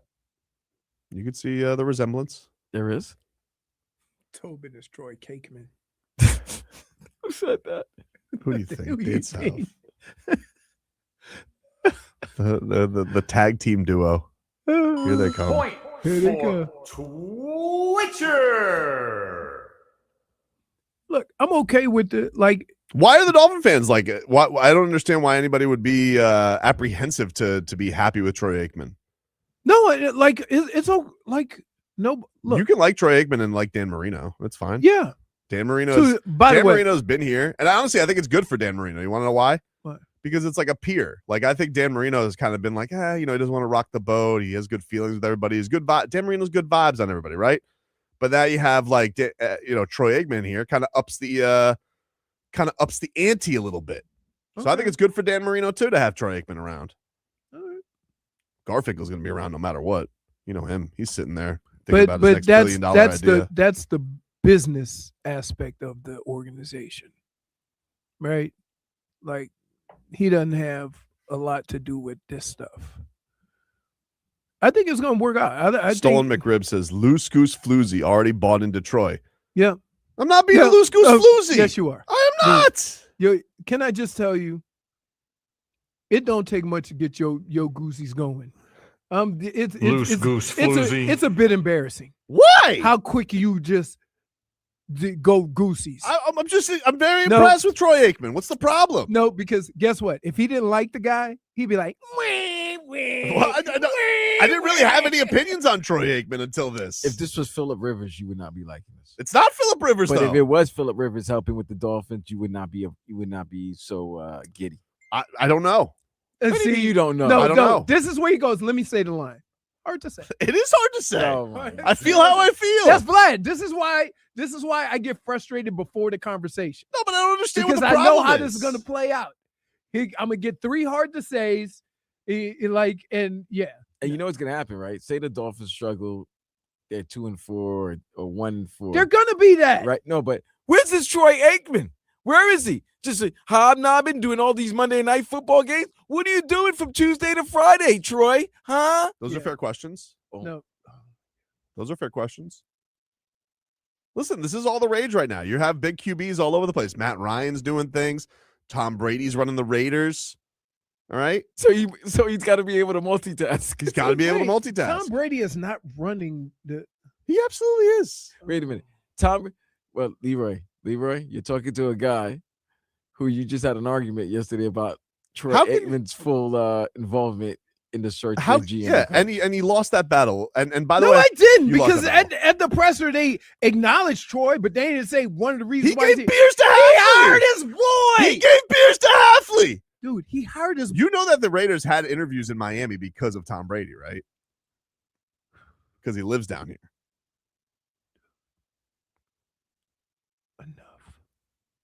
Enough. Why do you think everybody's just hanging around with figurehead jobs? Sounds good. It's like that. What's that? He had that commission before. Bullying committee. Huh? The bullying committee. Yeah. Right. Yep. Troy Aikman is doing things. Mm-hmm. Tony Dungy was a part of that. Listen, he's not going to get the opportunity with the Cowboys because you got all in. You have an owner's looking for help. So if you can't be with the Cowboys, who's to say? Again. Troy Aikman being a part of this had nothing to do with the decision. Nothing's a big word for you. Of Sully hiring his boy from Green Bay. And he even talked about what got him hooked on him back in the day. No, but Troy ain't have nothing to do with that. That's not true. Because he also said he looked to Troy and he looked to Dan and he was like, hey, would you hire that guy? No, he did. He said that. He did say that. He did. Said that. He did, Leroy. He did. I'm not a liar. Okay. You can call me a lot of things. You can't call me a liar. Okay, but getting right wait, there. Hey, but by the way, looking over to Troy and Dan and asking them would they hire him. If they said no, he was still hiring his boy. I don't think so. Okay. I don't think so. I don't know the way he was fanboying around Dan and Troy. If Dan and Troy said, "You better not hire your boy," okay, you might have done that. All right. It was kind of interesting though because he had like a lot. The way he tells it, Hafley tells it, is that a team, probably the Raiders, was trying to get him to leave the hotel room. Another team was trying to get him to go to fly for his interview to dip out on the Dolphins. You know what sold him? Beers with Troy Aikman. No, his boy. Beers with Troy Aikman. No. How about working out at 5 a.m? That creates a bond too. Well, one guy was working out, the other guy was working. You know, I think he called Sully a pretty boy. That's what basically he's saying. I can see it. I would say pretty boys have a full head of hair. Yeah, but you're not being nice. Pretty boys wear a suit without ties. They won't need a DB. Just whoever's covering that forehead, hire him. Damn, Jesus! You just went straight to. Welcome to Miami, Sully. You went straight to the receding hairline. Receding. I don't know if that hairline is aware of the 10-yard rule. You don't catch nothing inside the 10. You're ruthless, dude. That's offshore. He got to somebody ask him, hey, where do you want us to send that money? To your offshore account? Take a break. Back after this.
What do you got? Hairline played 10 yards off like UMDBs. That was frustrating. I'm not ready. I'm not ready for jokes about that. All right. Not That ready. was frustrating. Not If there ready was for one jokes thing about that I would have changed, it would have been that. Point for Twitcher. Even the snacks were slim pickings. Here today. Yeah, but I made it work. All you right. know, I make a snack work. I could hear it. We all can. Oh man, got a middle school musical today. Looking forward to that. Oh, that's gonna be fun. What's the name of it? I think it's called like Spelling Bee or something like that. Are they gonna spell? They were. I don't know. It's like a musical. They were supposed to do Shrek, and then nobody wanted to be Shrek. I mean, I'm not lying. Nobody wants to be the star. Nobody wants to be Shrek. Nobody wants to be an ogre. So they moved on. So to they were scared that everybody's gonna make fun of them. I guess so. I guess so. You know, theater kids already got it tough as it is. Dave South called me Samuel L. Snackson. I liked when one time you claimed on the show you weren't a snacker. I'm not. Twitcher. Listen, periodically during the course of a day, I need nourishment. That's snacking. That's what that is. I know which one is worse. You know, one thing you can call me Honest Tobes. I'm not a liar. Oh yeah, true. dude. While lying. While same. lying. What did I lie about? Or Did you Leroy lie about saying he's something? not a snacker while eating a snack. Yeah, that's the both of you. Wow. Liar, liar. Never thought about it like that. Yeah, I know. Because, you know, we don't do a good job of calling each other out. Thanks, But now Vlad. we got a third party Right. to really I'm a big snack time guy. get us up in our feelings. Jesse Mentor. He used Yeah. to play. That's the guy they're going with to replace John Harbaugh. The problem is here's what I would say that worries me about some of the decisions these teams are going to make. I would say that Buffalo's going to hire an offensive coordinator, right? If they made it about Josh Allen, then you better get somebody that can work with Josh Allen. Does that make sense? Mhm. The fact that the whole situation between Harbaugh and Lamar is what some say, you know, resulted in Harbaugh leaving. You bring in a defensive guy?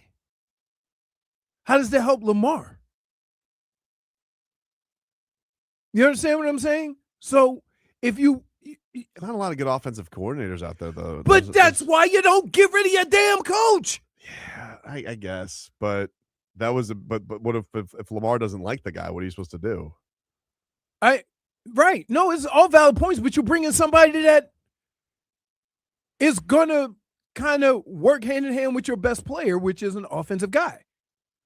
Right? Does that make sense? You bring in another defensive coordinator, or you bring a defensive coordinator to the Ravens.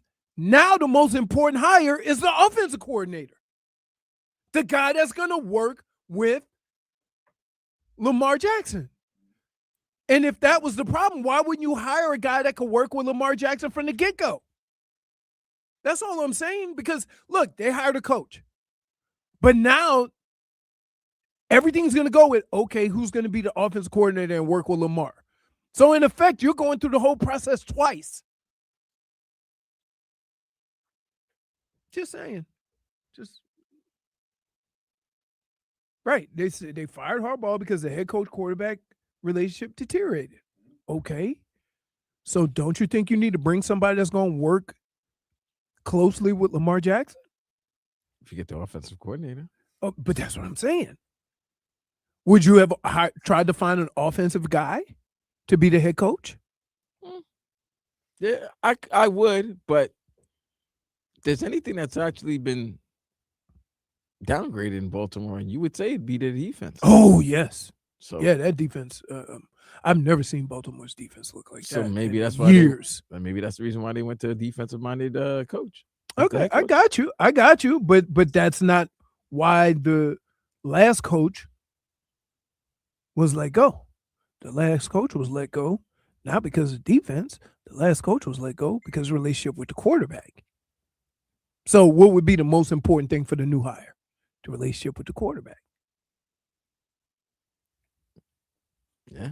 See, Miami doesn't have this situation because they don't have a quarterback right now. Right. Yeah.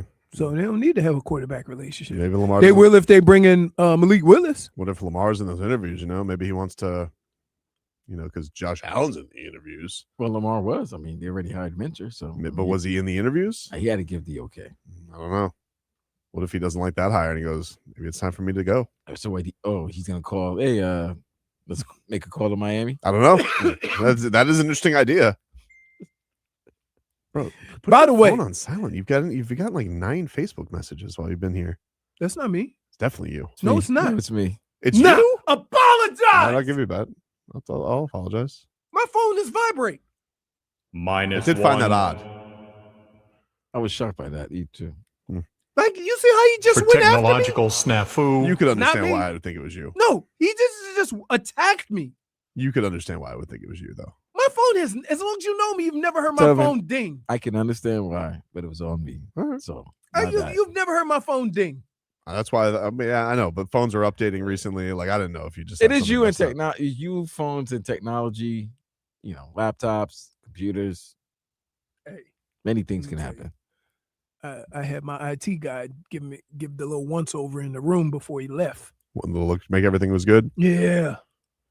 That brought a smile to your face. I have my list of questions. Hey, when this happens, what do I do here?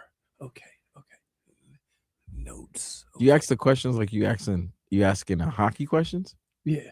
Nice. Because I just need to know where to put certain wires and stuff like that. So I just go through all the different scenarios and then he walks me through how to fix it. That's it. Would you feel confident that you're all squared away with it now? Yeah. Okay. Yeah. It's good to know. Next time he comes back, I'm going to learn how to record. Good for you. I'm proud of you. Oh, wow. Look at him. So you're going to learn Trying how to to spread his feathers. I'm going to learn how to do my own just hit the spots. Okay. So you're going to learn how to hit the record button. No, but I got to know how to, Edit it. edit. I got you. That's not going to happen. What? Just send it to me. Hey, don't send it to him so he could crack jokes and he could clip the parts that are funny. No. He would Listen, definitely this clip is the all- parts that are embarrassing so that he could use against you. This is all you need to know about how Tobin treats our relationship. Earlier, when I said, "Oh man, Bama got motorboated in the playoffs," he goes, "I like motorboat," but he said, "But the phrase you were looking for is boat raced." So, how do you think? But how do you think everything else is? But your recording's nice. He's gonna send you a clip, and he's gonna be like, "I like where you were going with this. I think you really wanted to say this word or use this prop, but No, Tobin is like, "Hey, what were you trying to say here?"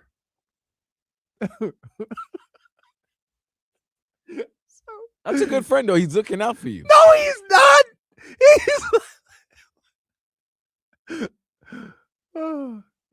But here's the problem. Like, if there's an opportunity to correct or be funny, we both choose funny. We'll correct it later. Entertainment. But it's just, a lot of times, it's just the two of us. Sorry. -1. Pretty crazy. All right, we'll take a break here on the program. More to come. We got the mixed bag coming on up. We're back after this.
All right, Hey. everyone.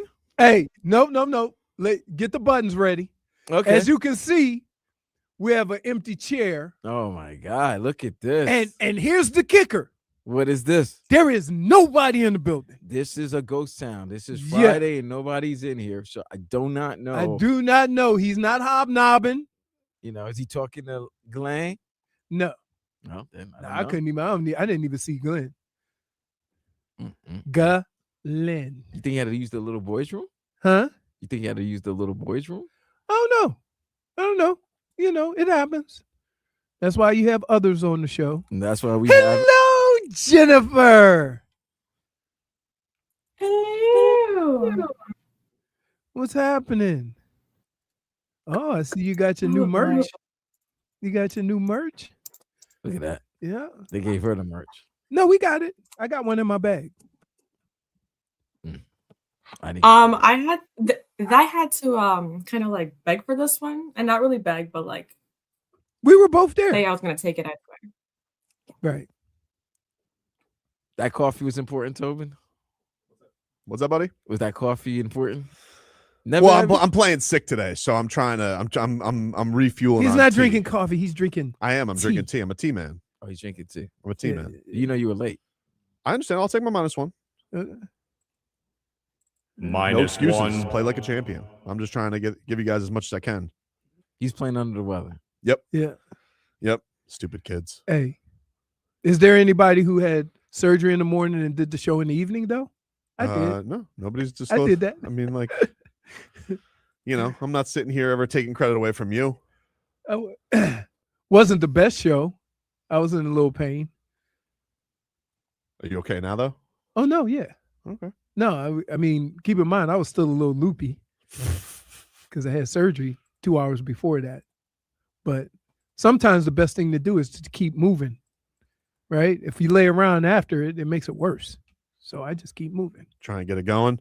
Try to get it going. All right. So we have, first off in the mixed bag, Eric Spoelstra. He was asked about Jović, dude. This is what he had to say on Nico's struggles. When he plays at the 5, it opens things up for us, and he had all of his shots were, basically wide open. We want him to play with assertiveness, with confidence. He's so important to what we do, and this is part of being a professional basketball player and a team, where we want to be better than where we are. We have to show some grit. And Nico's got to show some grit, right now, and to be able to fight through it. You're always going to go through ups and downs, and when it's a little bit tough, that's when actually you can have a great breakthrough. All right, gotta get him going. It's been a tough go of it. No Kalel these next couple of games. He's back home with a hammy. Hammy. Stephen A. Smith, you familiar? Oh boy. He hosts First Take. He had a message to the Bucks after Giannis's latest press conference. The Milwaukee Bucks need to wake the hell up and trade him. You're not going anywhere. Giannis Antetokounmpo, ladies and gentlemen, who supposedly can't shoot, is shooting a career best 39.5% from three-point range. That's comparable to Steph Curry. That's what he's doing. And this team stinks the way that it does. I mean, it's just, listen, at some point in time, you tried. You went out, you got Damian Lillard. That didn't work out, obviously. He torn his Achilles and all of this other stuff. Over the last 4 years, they've won 1 playoff series.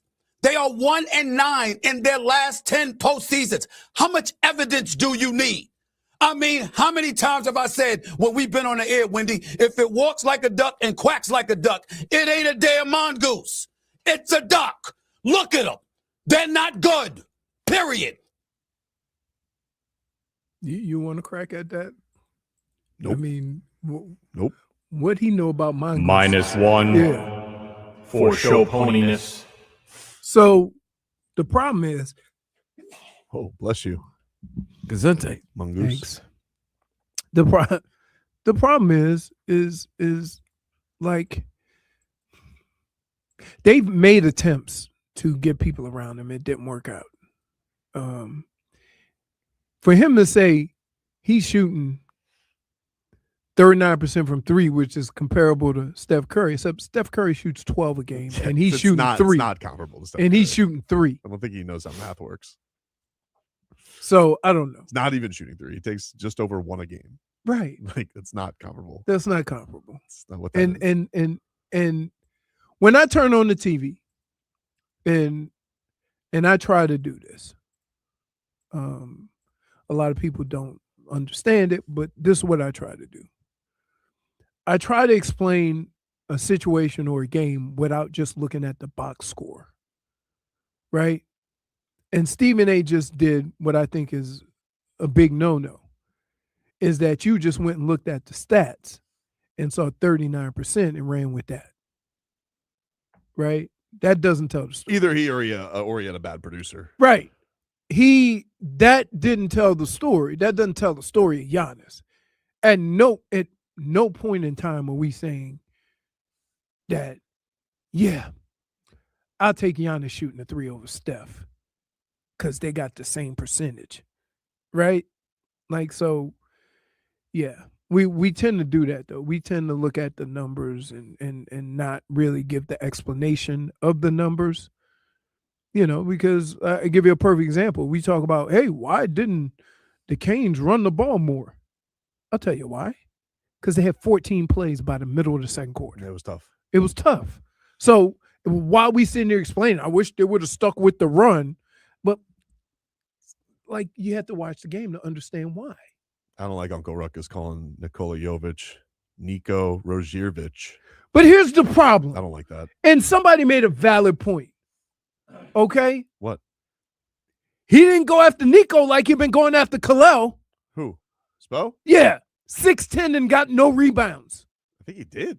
Not really. Not like that. Not like that. I don't know, dude, because Nico in the middle of the year got like DNPs. Like, Kalel's never gotten put in that kind of a doghouse. Okay. So, because he dressed and then sat on the bench after his 2 minutes of ceremonial time? That's not true. It is true. It was one game where he got that. You let your team get out-rebounded by 30 because you didn't want to put Kalel in the game. He was very bad that game. I'm not defending it. Like, I'm just coach him up. He stunk. So, how can you understand that a player is young and has to go through things while treating them as if though they're veterans and should know better? I understand. I'm just saying that it's not like he's put Nico, like Nico hasn't been treated like some sacred cow. Like, there was a point where he literally wasn't playing. He went from the starter to DNPs multiple games in a row. Yeah, but if you know that you need he didn't play the first game of this road trip, now that I think about it. and I'm gonna just throw this out there. If that's your only two tall guys, you're gonna need one Nico of them. needs to play tall. He needs to play like that's one of the big things. If these are your only two tall guys, instead of just shunning them and throwing them at the end of the bench, I think you got to coach them up because you know that these are your only tall guys. He says, might be random, Tobin, but how would you feel about the Heat trying to land Keegan Murray? Isn't he hurt? I feel like he has a bad injury. Yeah, he fit right in. You know what? Miami is known for the place where you take your injuries down here to feel better. I think Keegan Murray is in all sports. But I like Keegan Murray as a player. He's a good shooter. Whatever happened to tall time? I know. Yeah. It's tough. Nico is Duncan Robinson 2.0. His contract's not that bad. Like, it's not great because he's been this bad, but like, you're making $13 million a year. Like, that's not awful in the NBA these days. Right. But it is I can't defend his season. His season has been disappointing. It has been. I certainly thought when I was watching him cook Portugal that this was going to be our year. Turns out Portugal. Portugal? Yeah, he cooked Portugal. They ain't the NBA? Well, you say that, but I mean, the Portuguese are coming along. I'll take my -1. Yeah. I mean, but he did give Franz somebody Wagner says stop beating a dead horse. Where play lazy at times and tall and lazy is worse. I understand that. But if you know that you need certain guys and certain size guys to win, throwing them on the bench and calling them lazy is not winning you any games. It's not. I think what he got probably. Here's the thing: is you have to sit here and with Khalil, there is a dance that they seem to have to do with getting him up for these games. Yeah, he's a big. That's what they like. That's nothing new with bigs, right? Is it? It's not nothing new with bigs. It's not. 7-footers move different. They do. Right. Says I take lazy wear over hustling Jović. Listen, Jović yesterday hustled too much. He was throwing the ball to the other team. He was fouling a 3-point shooter all after an air ball. It was terrible. Tobin, is it you saw Jović cooking goat herders, and that's why you thought it would translate in the NBA? That's what Schmeathen said. I mean, he also he also in the Super Cup, he gave the business to Franz Wagner. Let's not forget that either. Okay. It was the Super Cup final. It's also called intangible and intangible crime. What does that have to do with it? Doesn't count. What do you mean? Doesn't count. You got to get over here with these athletes. Franz Wagner and Jović going back and forth is a tickle I fight. don't know if you looked at the MVPs lately. A lot of intangibles, a lot of Euros taking over. Okay. That's because the American media hates the American players. Do they? Or how many American players right now you think are top notch? Like, by the way, the guys who are Ant. Give me the other list. Because the guys I want John Morant. You're like, no, he was supposed to be one of the true ones. Zion was supposed to be one of the true ones. Dude, if your team can't shoot, you don't bring in a guy who can't shoot. Yeah, I know that they're hurt, but that's the point. Like, none of them can stay in the healthy or can get their head on straight. And so we're sitting here. Say, what does Leroy mean by athletes? You know damn well what I mean. Mm-hmm. Intangibles play differently. They're not all intangibles on Team Sweden. What do you mean they're not all intangibles? They're not. Okay, who? They got that one guy. What one guy? What one guy? 6-man.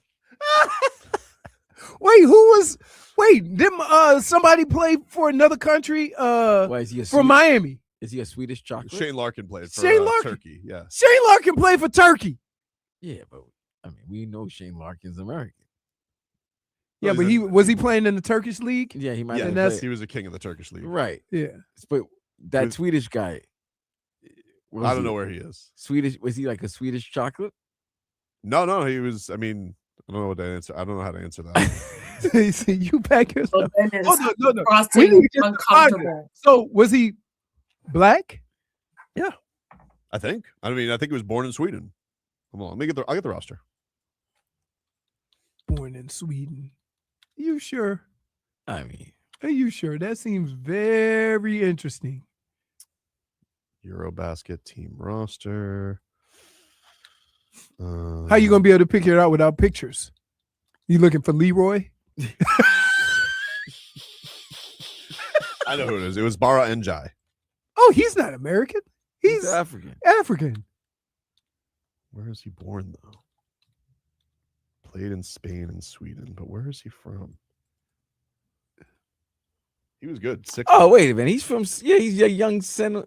Come on, man. He was born in Sweden. Really? Hold on. You got a picture of him? Yep. Let me see. Told you. Swedish. He is. Early life. Something to him, man. I told you. He had some. Wow, he did. Grew up in Stockholm. Hold on. We need to see his parents. What? Somebody probably. Stay in school. Wait a minute. He moved to the United States. So? Born in Sweden. That doesn't change.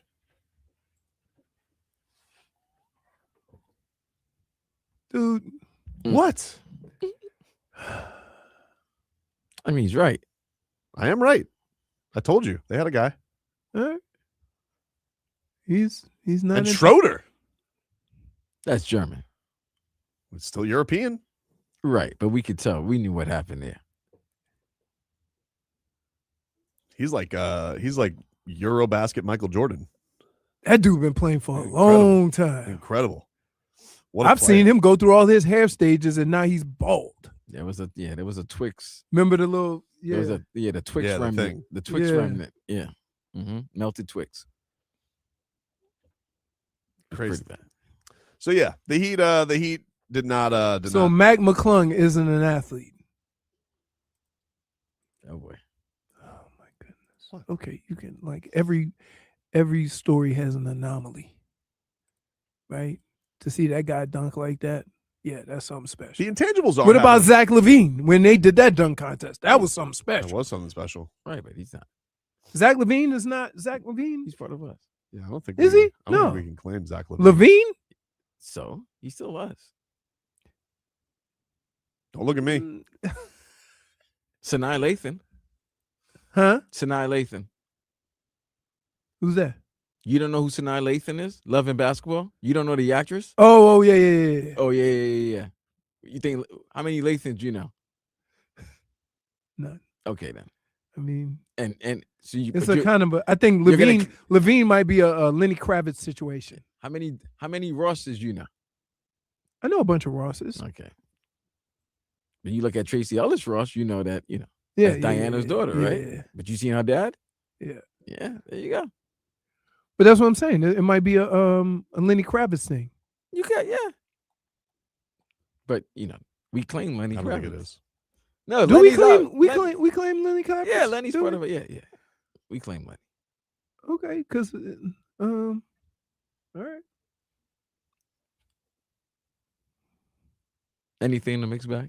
We still got a couple minutes. No, I think we should probably. Tobin, hey, This was a really great mixed bag. You know what? There is nothing that as much trash as Tobin talks, there is nothing Trash that will talk. quiet him more than a whole intangibles versus non-intangibles conversation. Just here, I just wanted to tell you guys about Njai. He was a good player for Sweden. Bara. And then Leroy asked you, is he your brother? And then he was like, yeah. And then that's where it went down the tube. I love it. You like, you know what I'm saying? I asked Tobin some questions, and he goes, "No, you're not getting me. Nope." Nice try, though. Take a break. Final hour coming up. Back after this.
Whoa. That was loud, Jennifer. That was loud.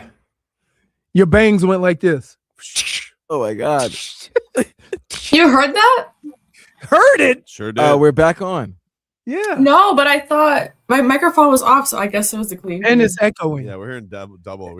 I think we're hearing a clean feed too. Okay, there now. Yeah. Professional.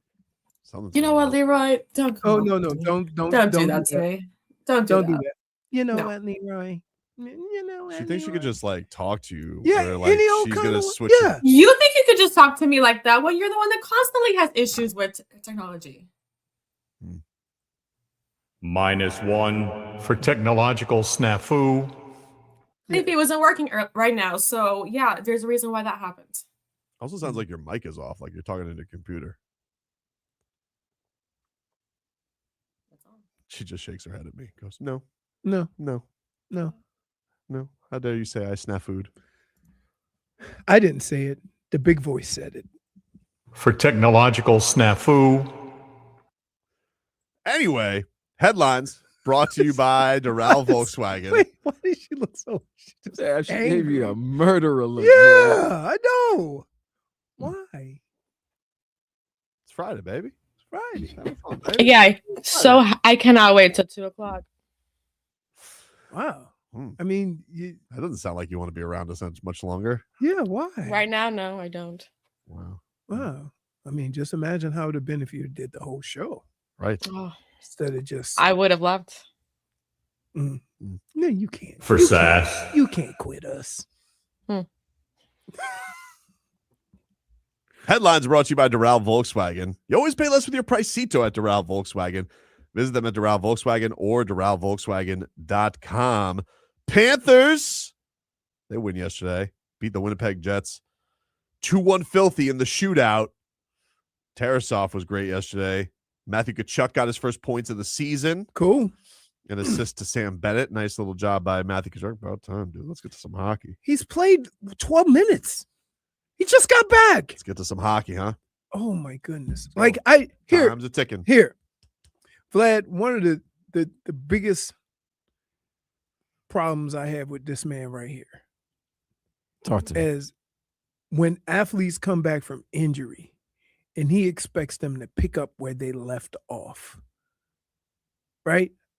Is this is this Tkachuk's first action of the year? Yes. Okay. He hasn't played since the Stanley Cup. Okay. Where you been? So no, I understand that. So no, where have you been? Where you been? Thinking that about time. About time. Let's go. Got time. Let's go. Gotta get up to that standings.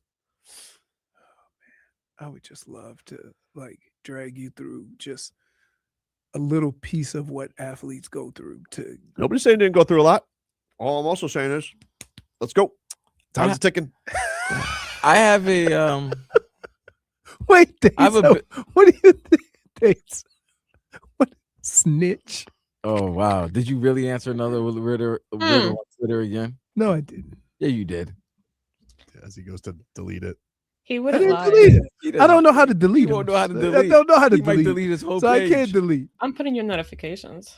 You know what, Tobin? Because you don't respect what an athlete has to go through after an injury, because you always think science is. Yeah, you always think, yeah. You need to go through an Oklahoma drill. What's And- that? You don't know what the Oklahoma drill is? Oh no, I know what the Oklahoma drill is. Then what You answered. Oh no, I was talking about 042. Jim. Any Yeah. bits the that you guys want me password. to do, You'll do it? I'm happy. to Right do it. answer. So But here's- Leroy, would you think if Tobin's wrong and the next bit he has to do an Oklahoma drill? I really didn't say anything that's Who are you offensive. gonna do an Oklahoma drill with? Well, that's that. But also, I didn't say anything that's offensive. I love Matthew Tkachuk. But time's a ticking. He's How back. is time? he just got back. Nice. Yeah, I know. What should he be doing at this point? Points. So in 2 games back, he's got 1 point. I think this is his 4th game back. 4th game back. Right. Wow. Man, I would like to say, has radio always been this way? Was it like this when I played? Because I would think I would be fighting everybody. Radio's been worse than this, to be honest with you. Okay. Way worse. Okay. Like we had the guys that I'm not blaming Matthew Tkachuk for where the standings are, but the standings are where they are. That's why. But he's not 100% yet. Well, he said he was coming back 100%. You think they? Or you ever think they're gonna? Oh, come on. Why do you only listen to what you want? And Listen to his everybody words. says that. Mhm. Everybody says they're going to beat science. Everybody says that, and you fall for some didn't of beat it, science. and some of it you want. Huh? He didn't beat science. No, but you said that with Phillips. Well, he did beat science. He didn't. He did beat science. He didn't. You know why you know he didn't beat? He wasn't ready. Because then he tore his. Because somebody hit him in the knee. You know, that's all attached, right? Hmm? That sometimes when you're coming back from one injury, you put another part of your leg or arm or whatever. Let me explain something to you. You see this? It'll be the first thing you explain. Those are the hockey standings. Right. Okay. But what does that have to do with Matthew Tkachuk returning? But you need him to be playing at a Matthew Tkachuk level. Right but now. if he's not there yet, there's nothing he Right can now. do about it. Oh, he better. He's Chucky. Oh my goodness. No Gadjevich. No Seth Jones. No Nosek. No Kulikov. There's a lot of injuries. No Barkey. What part of it are you gonna just be understanding? I think I've been very patient. No, you haven't. I think I've been No, very you patient. haven't. Who cares if you've been patient? Injury heals when it heals. He's healed. He's back. Let's go. Points. Almost. He's playing. He may not be back. Do you understand the two? Points time. Do you understand the difference between the two? You can be playing but not be back. Do you understand that, right? Or He was no? supposed to come back in December. Christmas time. Took a little extra month. Points time. Yeah, because he wasn't ready. Now he's ready. He said he want to come back Hundy. You know what I expect when you're Hundy? Matthew Tkachuk. Oh my goodness. Vlad, this could man. That's your boy. The worst injury you've had. Dead foot. That's not That foot. You comparing that with dude. That's what I'm saying. Dude, comparing that foot to the injuries Matthew Tkachuk. Matthew I'm not Tkachuk- comparing. He asked me. Matthew Tkachuk has something very similar to what Tyler has, except he actually broke a bone, not just cartilage. Right? That was the last That one. was the one in the Stanley Cup. Right. This was his adductor. Right. Which is a groin, which means think about this. Right? There is nothing in your lower body all the way up to your nipples that you can move that doesn't use what Matthew Tkachuk injured. Mm-hmm. So, just imagine not being able to do a whole lot of stuff because of one muscle that kind of has a role in all of that. You know what else we can't move? What? Up the standings if Matthew Tkachuk doesn't give us points. So let's go. Podcast time is over. You're brutal. I'm not brutal. You're rough, man. I'm not brutal. rough. You're brutal, dude. You want a three-peat or you don't want a three-peat? Sure, I would like the three-peat, All right. but, Sounds but like you're you with me. need everybody to be healthy. I wish I could put you on the other end of that. What? I wish I could put you on the other end of that. That's if there's one thing that is difficult, it's sometimes difficult to get people to understand a situation or a circumstance when there's nothing in their life. I don't think you're that- appreciating the circumstance. I just showed you the standings. You're not. As I was appreciating saying, when there's nothing in their life that would get them to understand what is similar to that, right? There's nothing I could tell you what it's like returning from an adductor. it. How long should I injury. wait? Hmm? How long should I wait? When's an appropriate time? As long as it takes. He's playing What's an right appropriate now. time? Give It him 2 might take weeks. a couple of weeks or a month I to don't get. have 2 weeks. Yeah, but what you have, what time you have, and when he's gonna heal, it is what it is. Like, you think he's gonna be able to squeeze a little bit more out of that? Then don't play in the Olympics. Huh? Then don't play in the Olympics. Oh, you don't want him to be Don't patriotic. play in the Olympics then. So you rather club than country. Huh? What? You rather club than country. 100%. Okay. 100%. America three-peat in gold? No, three-peat with the Cats. Okay. And I don't have a problem with him playing for Team USA, but if you're playing for Team USA, don't tell me about time. Points. Let's go.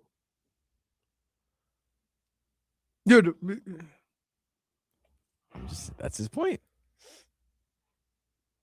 Need him. Man, You got no sympathy for nothing. I wasn't sympathetic or asking for sympathy or giving out sympathy. I'm telling him the situation where he knows. You're the one who's being like your body can only do what your body can do. He's ready. Really? He And wouldn't be based if he on wasn't your medical degree, you know that he's ready? He wouldn't be out there if he wasn't ready. No. Sometimes you're out there and you're almost there, but not quite. Just tell you. You want to brush your teeth with a bald eagle? Give me some points for the Cats. You made him brush his teeth with the bald eagle. He's very American. But right now, Cats Nation needs him. Let's go. You know what? Go tell 45-47 that. What do you want me to tell him? I don't want your friend Matthew Tkachuk to be playing for Team USA and representing the country. No, that's not what I said. See, this is where you guys are shifty with what I've said. We're shifty? I said he can play for Team USA, but I don't want to hear about slow your roll. What do you mean slow your roll? I don't want to hear about slow start. If you're going to play, come back for the Olympics, then I have the expectation that you're full go for the hockey team. Can I just say this? Barkey's not playing in the Olympics? Hold on. He's hurt. Hold on. Can I just say this? Like, when people return from substantial injuries, they're not 100% right away. They got to get back into it. Like, to understand the stress that you're putting on your body. So the fact that you just think he says he's 100%. Yeah, he's 100% walking through that door right there, but he ain't 100% playing 20 minutes of hockey. Yeah, but we're in 100% need of urgency right now. What you need and what he got is two different things right now. Not for him. Really? Why? Not for him? Because he's the man. He can still be the man and not be all the way back? He's all the way back. Based on You're what? coddling him. I'm just giving you the realities. You're more worried about it than he is. Wait. I'm just giving you the realities of coming back from a substantial injury like that. Whether you want to listen to it or not, that's a you problem. Matthew Tkachuk's going to be just fine. Yeah, he will be. Stop worrying about him. I'm saying he's not 100% yet. Okay. A lot of faith you have. It has nothing. I believe in you. Here's what you confuse. Sorry about this. Here's the thing that sucks about fans. Hey, you believe in him, but you're putting pressure on him. Yeah. You're calling him out. Vlad, here's the problem with fans. Fans see a guy playing and assumes he's 100%. Like a lot of guys that are playing, especially at this juncture in the season in a lot of sports, aren't 100%. And they have to learn how to maneuver without having their fastball. So it sounds like you don't believe in Matthew Tkachuk. I didn't say that. Well, why are you so worried? Have you ever met a person coming back from a substantial injury that was 100% right away? They usually have to work back into it. I'm going to give him a couple of weeks. I'm sorry he doesn't believe in you, Matthew. I believe in you. Have you done this with every athlete coming back from injury down here? No, it depends on what he needs from the standings. Yeah, because I don't know if you guys have looked at the standings lately. J-Fig, have you? No. Well, let me tell you. Time is of the essence. It's a very bunched up race. That wasn't me. It wasn't me. It wasn't me. That wasn't me. What? The phone? Yeah. It vibrated over here. Yeah. See? Stop blaming Minus Leroy. one Stop blaming for Leroy. technological It was snafu. an email, guys. We all got the same email. It's from Wendell. Jeez. Take a break. We're back after this.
All right, welcome back, everybody. It is Tobin and Leroy here with you. Hey, Giannis, let's get to it, dude, all right? Time to ask out. Make it stink.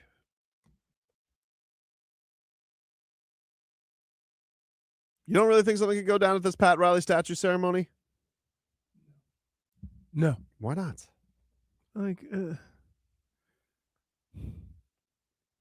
Pat Riley's getting his statue outside the crypto, whatever the hell it's called in LA for the Lakers in the end of February. Heat lose last night to the Blazers. They take on the Jazz. Nico. Oof.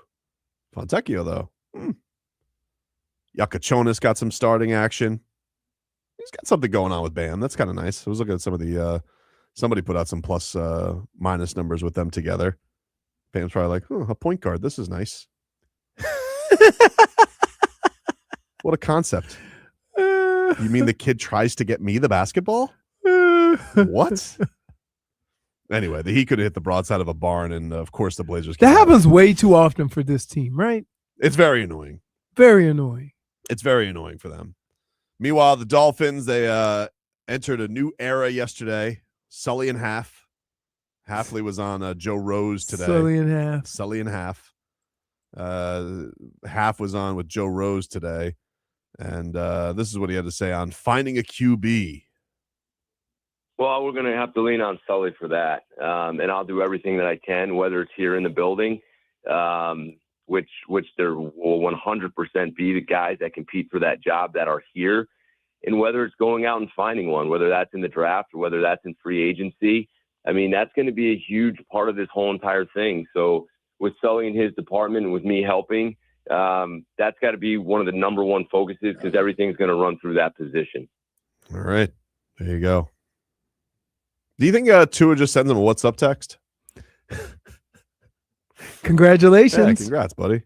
You think he gets the number, or do you think like they haven't spoken? You can get the number if he wants the number. Yeah, because the coach gets the Rolodex, right?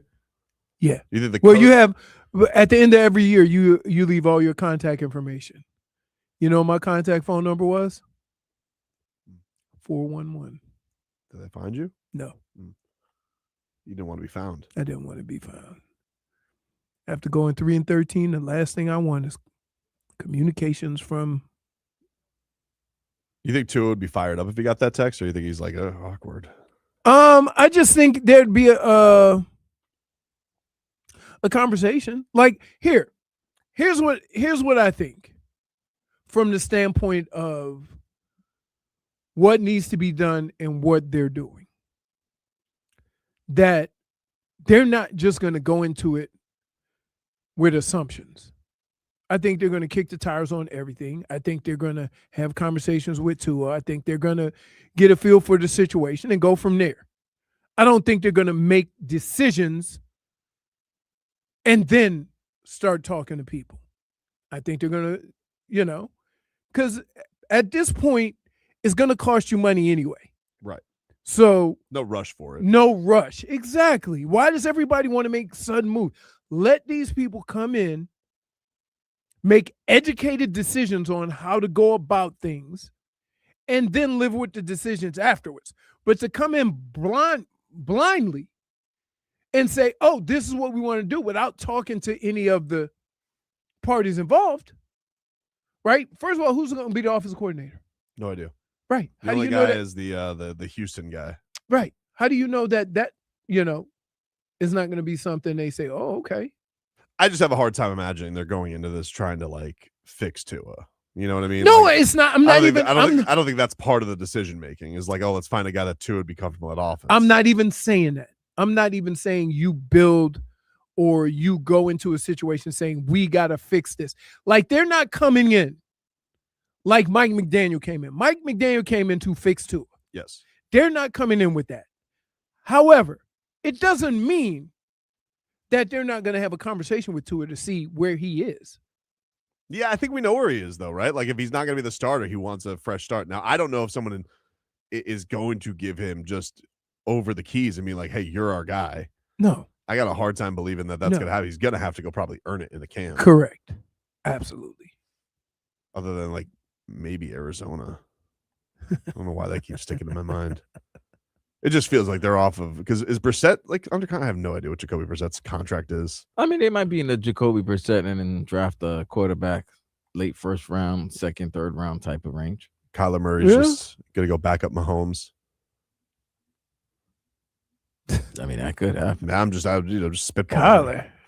I mean, a lot of times when you get a backup that's similar to the backup that your starter is. So that means you don't have to make a whole bunch of adjustments. You see what I'm saying? So to say, oh, we're going to go from Patrick Mahomes to Kyler Murray, come on. Well, they did go to Minshew, and that didn't last too long. Well, but Minshew, he's Minshew. Right. Julio says Giannis is never coming to the Heat. Fake news put out by the Heat front office to the media and to vloggers to appease the fan base. All right. I mean, you might be right. He might never be coming here. I don't think anybody's putting it out there, though. I think it's kind of a process of elimination. Right. If he wants to stay in the East. I think there's like 4 teams in the West if they wanted to trade for Giannis. He'd probably be better off going to. They'd probably get better stuff. But if he wants to win a championship, do you want to go over to OKC's side of the bracket, Denver side of the bracket, or do you look at similar to what LeBron did, which was basically spam the East for a long time, be like, I'm going to dominate here, get yourself in a better position. Now, he's not the automatic key like LeBron was back in the day. When you had LeBron, it was basically like you were going to get to the finals. Right. So I don't know. Maybe that does determine whether or not he wants to go play with Wembanyama or somebody out west or OKC. But also, he seems like he wants to be in a more glamorous market, it seems. Right. Based on, but honestly, it's hard to get a gauge on him. He changes his mind every 3 seconds. I just see something that said the Browns reached out to Rams DC Chris Shula in regards to their head coach vacancy, and we're told no thanks at this time. Jeez. Who? The Browns? The Browns. Chris Shula said no thanks. Right. They're a bad situation, dude. There are. I mean, here's the problem. You can't be in a bad situation and be a bad organization. Mm-hmm. Right? There's and be in Cleveland. Sorry. There's bad situations that just kind of, happen over time. Like here. Bad situation. Right.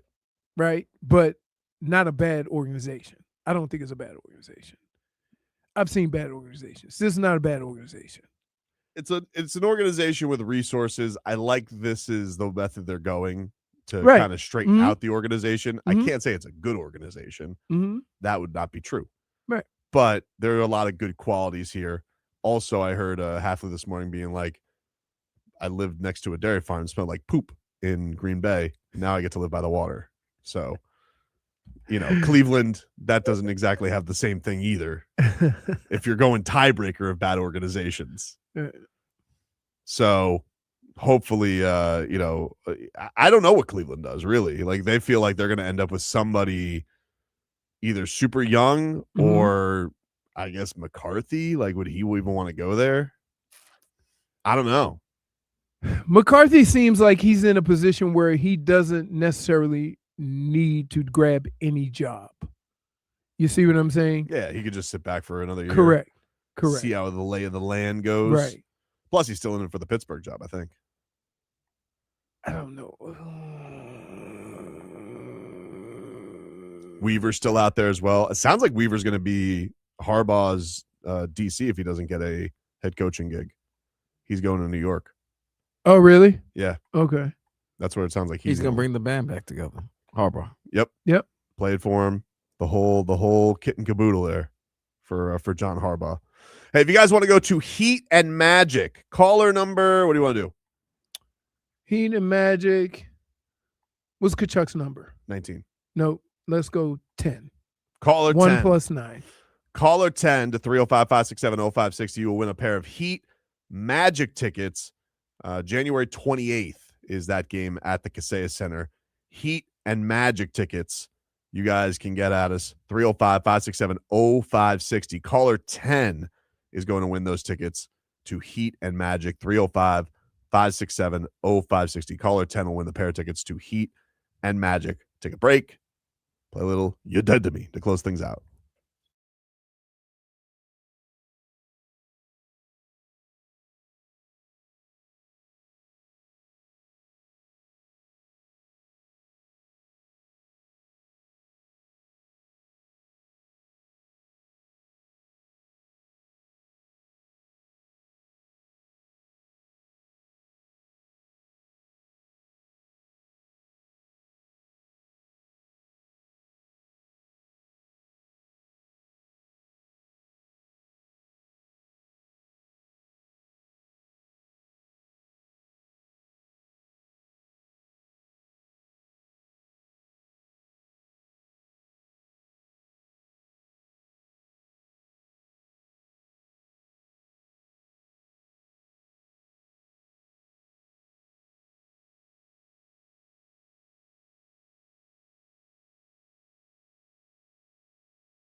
All right. Let's bury some people. You're dead to me.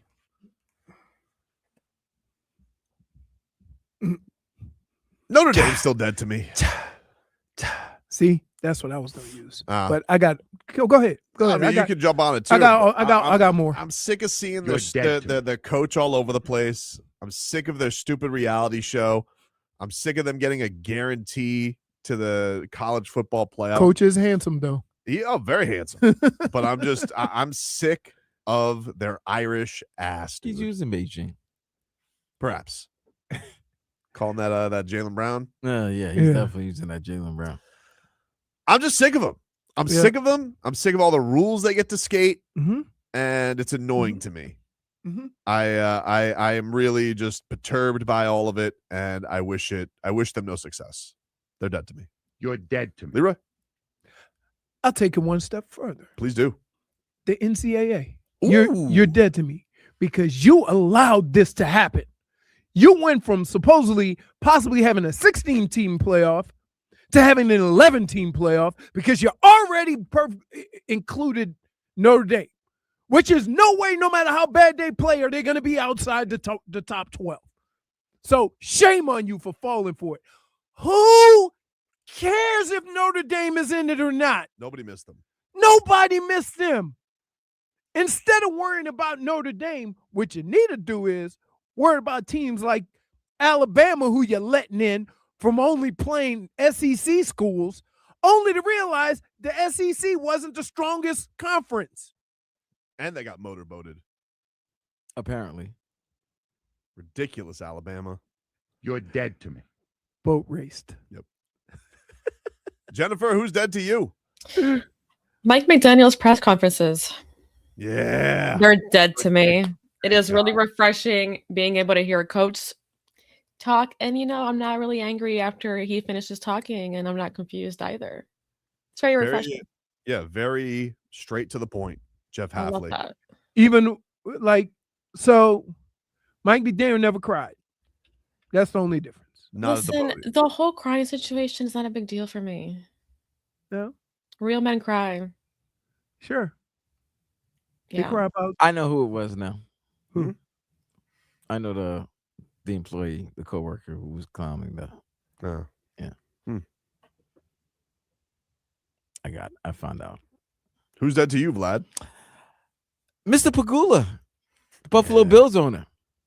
You're dead to me because you're dead to me. Threw somebody under the bus. I mean, not that you weren't wrong. I've been calling for Sean McDermott to be fired for years now. So, I lived long enough to be right. But it's just the nastiness of the details. Like, if you're going to fire somebody, fire them. Don't throw them under the bus and then, reverse, go forward, then reverse again and do a broken K on the guy's carcass. Come on, man. That was nasty work. That was nasty. That was some nasty work. That was nasty. Also, don't do that if you know there's a bunch of receipts that could come out.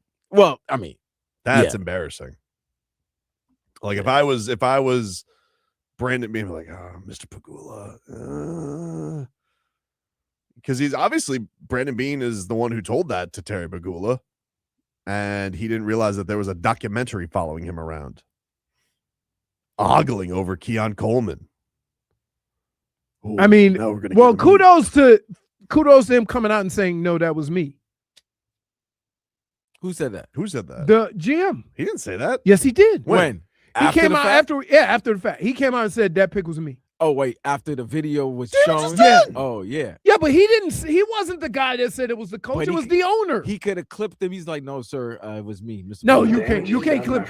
You can't clip the owner right there. Well, then guess what? The owner just put you in a nasty situation He by did. saying that. He so did. Then he what? Did. He did. You sure that was a Nastiness real around. quote? Huh? You sure that was a real quote? Yeah. You didn't get got? I didn't get got. Sure. I'm double checking. Go checking your work. Check my work. All you've been doing is doing riddles and math problems lately. No, I have not.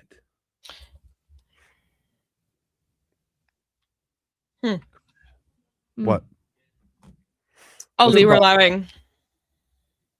Couldn't find it? I haven't found it yet. No. Okay. When you find it, apologize. Just call and say, Well, I haven't. Sorry, I buddy. I don't have it yet. Okay. So I have nothing to apologize You'll find it. about. Don't worry. You'll find it. What if I don't find it? Yeah, what if he doesn't find it? Are you going to show it to him? Pause. I know what I heard. Who'd you hear it from? Him. It was on TV.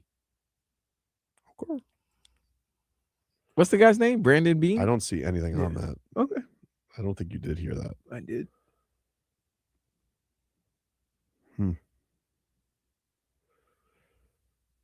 Looking at all of Google, dude. Don't see it anywhere. All right. Don't worry. It'll come to you. Yeah, I don't see nothing. -1 What? for propaganda. No, it's not. Yeah, I can't find it anywhere. I can't find bro. it anywhere, dude. They haven't talked any in the last mention of the Bills. You can't. You know the problem is, Vlad. He's just on this Twitter For You page, which none of it's real. Bean. Is it Brandon? Oh, there we go. Doesn't even know the guy's name. I got He's it. like, I have a quote. I got it. You sure is it Mr. Bean?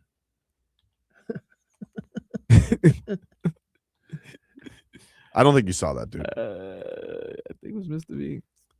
You think that he came back out and was like, there Keon? What was the last name? Keon Coleman. "Oh, you need more. You need more details." Didn't come right up. Interesting. No, we got it. You need a phone a friend? You want to do a math problem?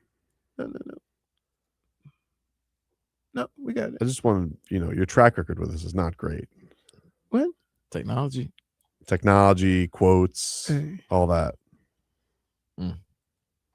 He's going to be sitting here now through Hockman, Crowd, and Salon, just looking at his computer for a quote that didn't happen. It did happen. You could go to Gulfstream, lay a wager, and come back, and Leroy will still be looking for Dude, the it comments. doesn't exist. He didn't come back out and say that. He did. Okay. Fabby. Where did he say that? Yeah, that's what I like to know. Where did you think he said, "Attention, everybody. Actually, that pick was me." He did say it. I'm telling you. Apologize. I'm not going to apologize. You have yet to give me proof. That's ridiculous. Or anything Leroy's going to go ahead and say Hold on. apologize. He hasn't even pulled it up yet. J Fig, let's recap what's happened this whole week, right? Especially from yesterday. Leroy is not apologizing to Tobin about Tobin saying Troy Aikman had some input. He didn't say that. He had input. He had input in the hiring That's of not how the conversation went, Vlad. Leroy, you're basically acting like Tobin whenever you prove that he said something and you're like, no, that didn't happen. He did say, he was saying Troy Aikman has input in the hiring of the GM and head coach. But he did it in the Tobin way. So he made it seem like Tobin, Troy Aikman was the most important person in the hunt. And I'm like, I'm not giving him credit for another guy hiring this boy. But he never said he was the most important. He just said he has input. He never said he was the most important. Now, he likes the fact. Now, Tobin was loving the fact that Troy Aikman, he was trying to make him important, but he never said he was the most important. Now, you, on the other hand, not giving him credit for hiring this boy. So then I'm not giving Troy Aikman credit for Sully hiring this boy. Cool. So why would he give you credit right now for you saying that Brandon Bean apologized and said he was the one for the GM? When you find it, because we found it. You were gonna find it. Why does he have to find it? I'll find it. Because we found it. We found the clip of Brandon Bean of Mr. No, Hafley. it was after that. No, but we found the It clip. was after that he called another press conference. No, a clarification press conference. Did we not find the clip of Sully saying that you don't have to look for it anymore. No. He probably fell for a fake quote. No, I didn't. It's okay. We have the sound of both Sully and Hafley saying that Troy Aikman was, Troy had input. Aikman was wearing a Dolphins pin yesterday. Okay. Yeah, if you're not gonna apologize to to Tobin about him being correct, then nobody's gonna believe your Brandon Bean comment right now. Why would they believe it? The guy sat here, he threw Sean McDermott under the bus, and Leroy's like, "Oh no, he came back and he apologized." Leroy just ran into the middle and just got a 4-yard loss. Yeah. You're still looking, huh? Ha! Here we go. Who? Brandon Bean makes it clear that Keon Coleman was my pick. Where did he make it clear? I got the video right here. Look, I'm not lying. What day? Pro Football Talk. That's not a quote. That's just them talking about it. You want to know why? No. You want to know why? You want to know why? Why? Because he got caught on video making it clear it was his pick. No, but I'm saying he didn't come back and say it. Okay. He did. He didn't. He did. Read me the quote. Okay. Surely you could find me a quote if you found the video. Okay. Who's talking about it? That carnival barker, Mike Florio? Do tell. I'm sure that he would. I'm sure he only has one of the most visited football sites of all time. Surely you can find me a quote, Leroy. Okay. I'm looking. Yeah. Don't hurt your head. Stop. I'm gonna hurt my head. If I hurt my head, I would just boat race somebody. Not as fun as what you should do.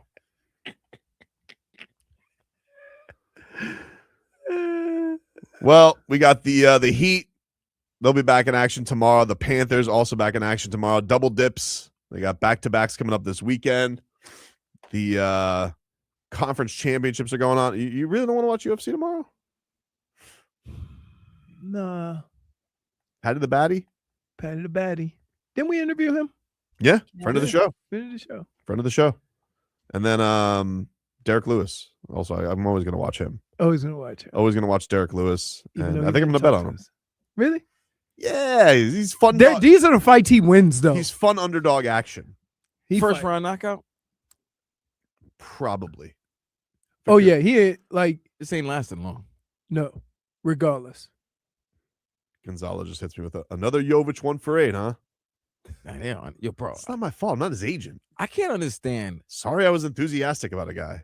The side battles that goes on in the Twitter and yeah, just they're going back and forth with each other. Oh my God, YouTube and Twitch and all of that. Yeah. Everybody's mad at one another. They're mad at each other. They rip. It's your fault. Why? The Bam on. I don't care who's good for the Heat. I just want the Heat to be good. You need clarity. You put out a whole bunch of BS that doesn't clarify certain situations. What didn't and clarify? Then everybody goes at each other. I literally Bam's army's going after Hero's army, going Yeah. after Powell's army. Hero doesn't have an army. Oh, he has his army. He has an army? He has an army. His army's fleeting. But it's fleeting. It's fleeting. Really? But the ones that are there, His army is injured. it's like three. It's like 3 left going against 300. Their only argument now is you see the Heat still lose without him. Like that's his army. But my army Oh, that's it. They're still losing without him? Yeah. But yeah, but you watch, look, not for nothing. You watch a guy go out there and get crossed up, mixed matched, and just Yo, oh no, it's mismatched. Word for me, dog. It's not mismatched. No, oh no, -1 oh no. for butchering English. This has been a tough segment for you, Leroy. can't even talk. Like this is a tough one for Leroy. Thank God. This is the last segment. Could hang on for one more minute.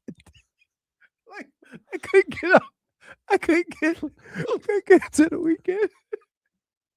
I almost made it.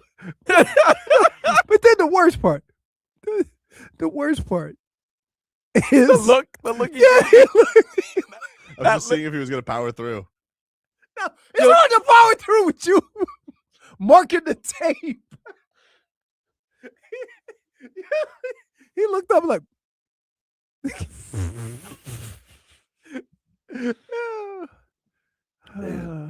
All right. Well, that's our show, everybody. We appreciate you tuning in. Were they at that Gulfstream today, Hockman, Crowder, and Solana? They are at Gulfstream. All right. So go bet on some ponies and go check out the boys over at Gulfstream Park. And maybe Hockman will, what is that drink he likes? Something spritz? Aperol Spritz. Yeah, he'll get you one of those, or Coke Zero. It's something. disgusting, by the way. Apple spritz. Aperol. Aperol? I don't know It's what that is. disgusting. Is that like apricot? What the hell I is don't that? know what it is. It's Do they- just it's disgusting. It's Did not they disgusting, met- but it's not the best. When It's you pay, disgusting. when you pay with a credit card, do they revoke your man card at the same time? I don't No, know.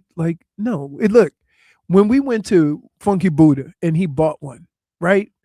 7 women raised their glass. My question all is, you why need would to you know. get that at Funky Buddha? When I say when you pay this drink with a credit card and a debit card, do they also revoke your man card? Yeah. Okay, that's all. Yeah. That's our show today, everybody. We'll talk to you rascals on Monday.